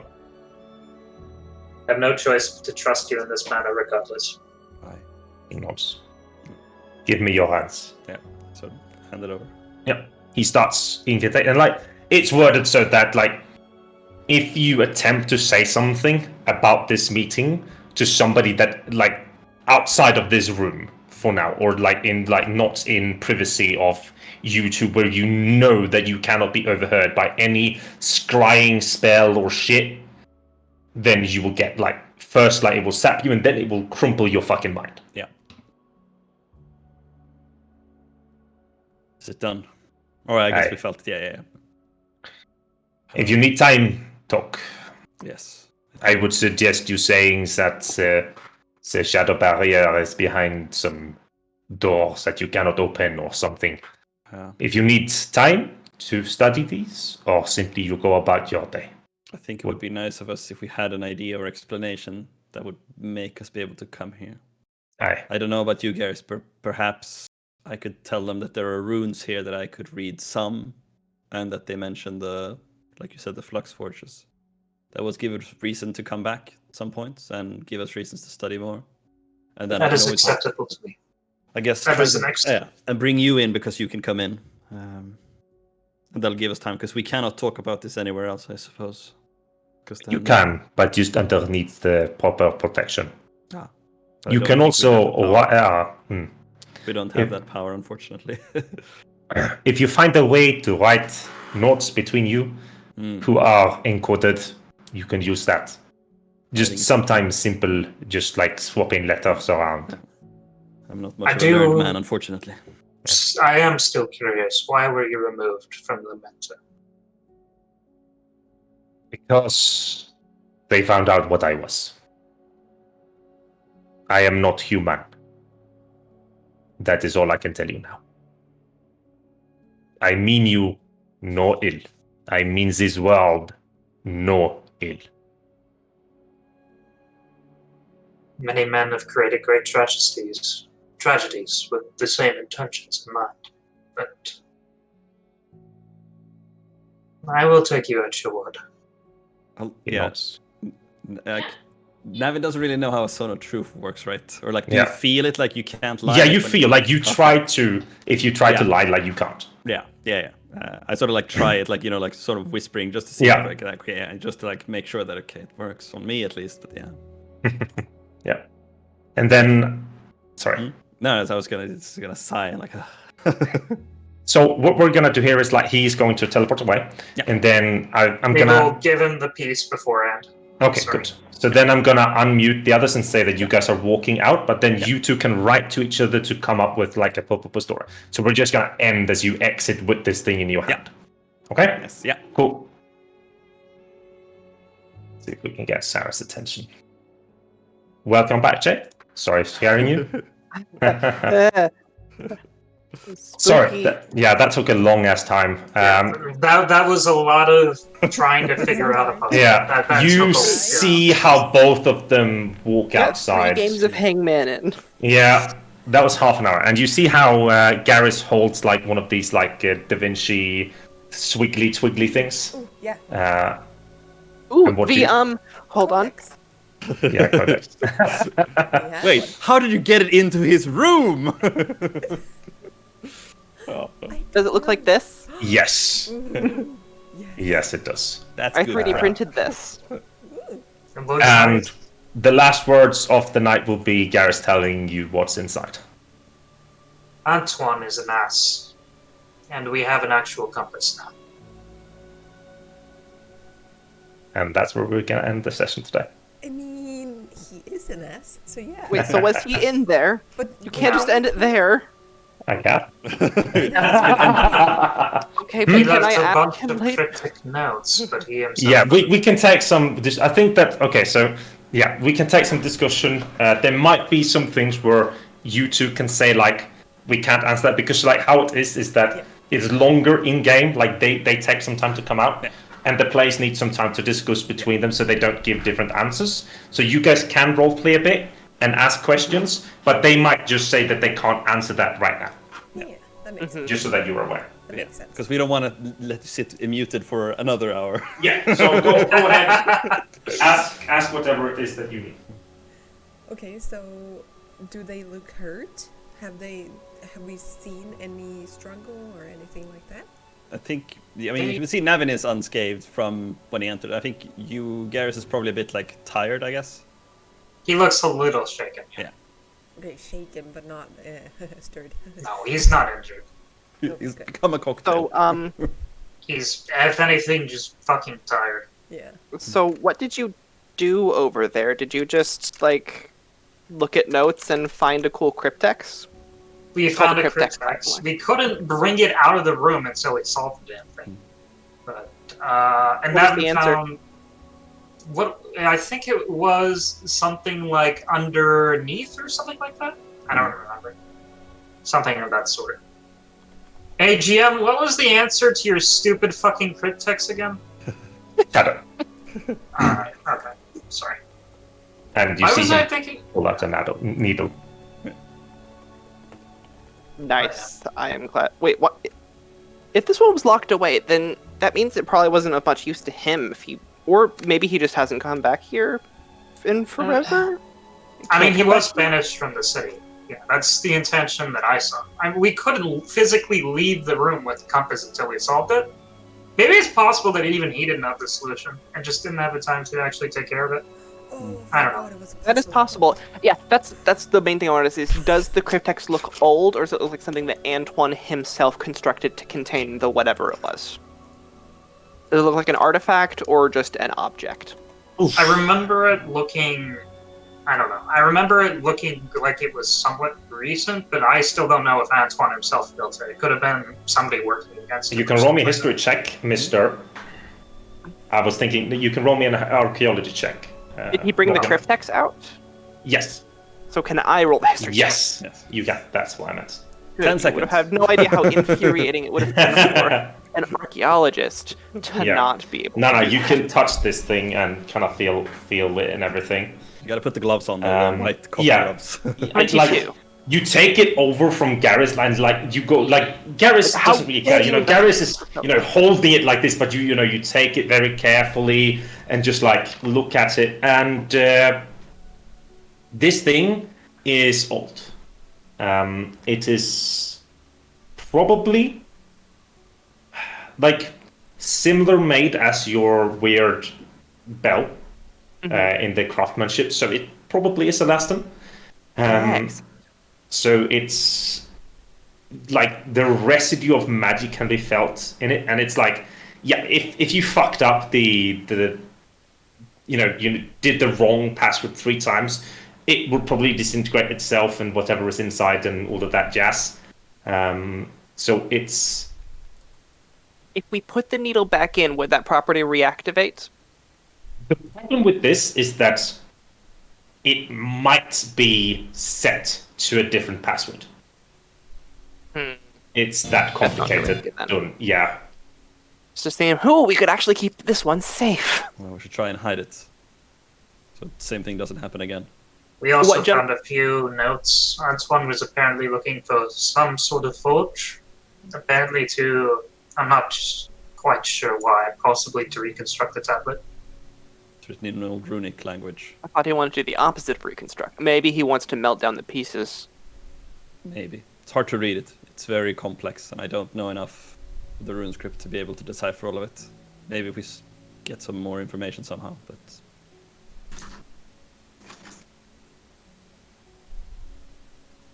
But yeah, So- sorry it took us half an hour to guess Shadow. Fine. To what? Oh, that was the. You were working on the puzzle the whole time. Oh. You could have come For a through. good 10. We could have. Well, I guess we could have. We could have Yeah. come through, asked you, and then come back. Yeah. Yeah.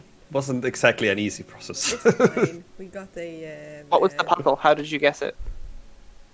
It was just a long like part of riddles and what do you call them? The thinking experiments that kind of came out in different like rebuses that came out to Shadow in the end. Good that I didn't join because. So you it's sort of like that never puzzle with the joined. I statues, where promise you. each miniature puzzle was one letter of the solution. almost like that. Almost like that. This was harder. Oh, wait a second. You should have let me help. I love puzzles so much. Yeah, I know. There will be puzzles for you in the future, Jay. I promise. Yay. Yeah. You I also will the be- box back at My least. character will be salty at you for solving the puzzle of an Elastin artifact without me. You could have just gone through the... Oh, yes. Right. as a problem. We couldn't go in last time when you and Cohen could go in. Yeah. You didn't there- want to go that time. But you did not. Trust me. Okay, I think we're gonna start running off here then with you standing outside here. Did you see why I wrote Bryant?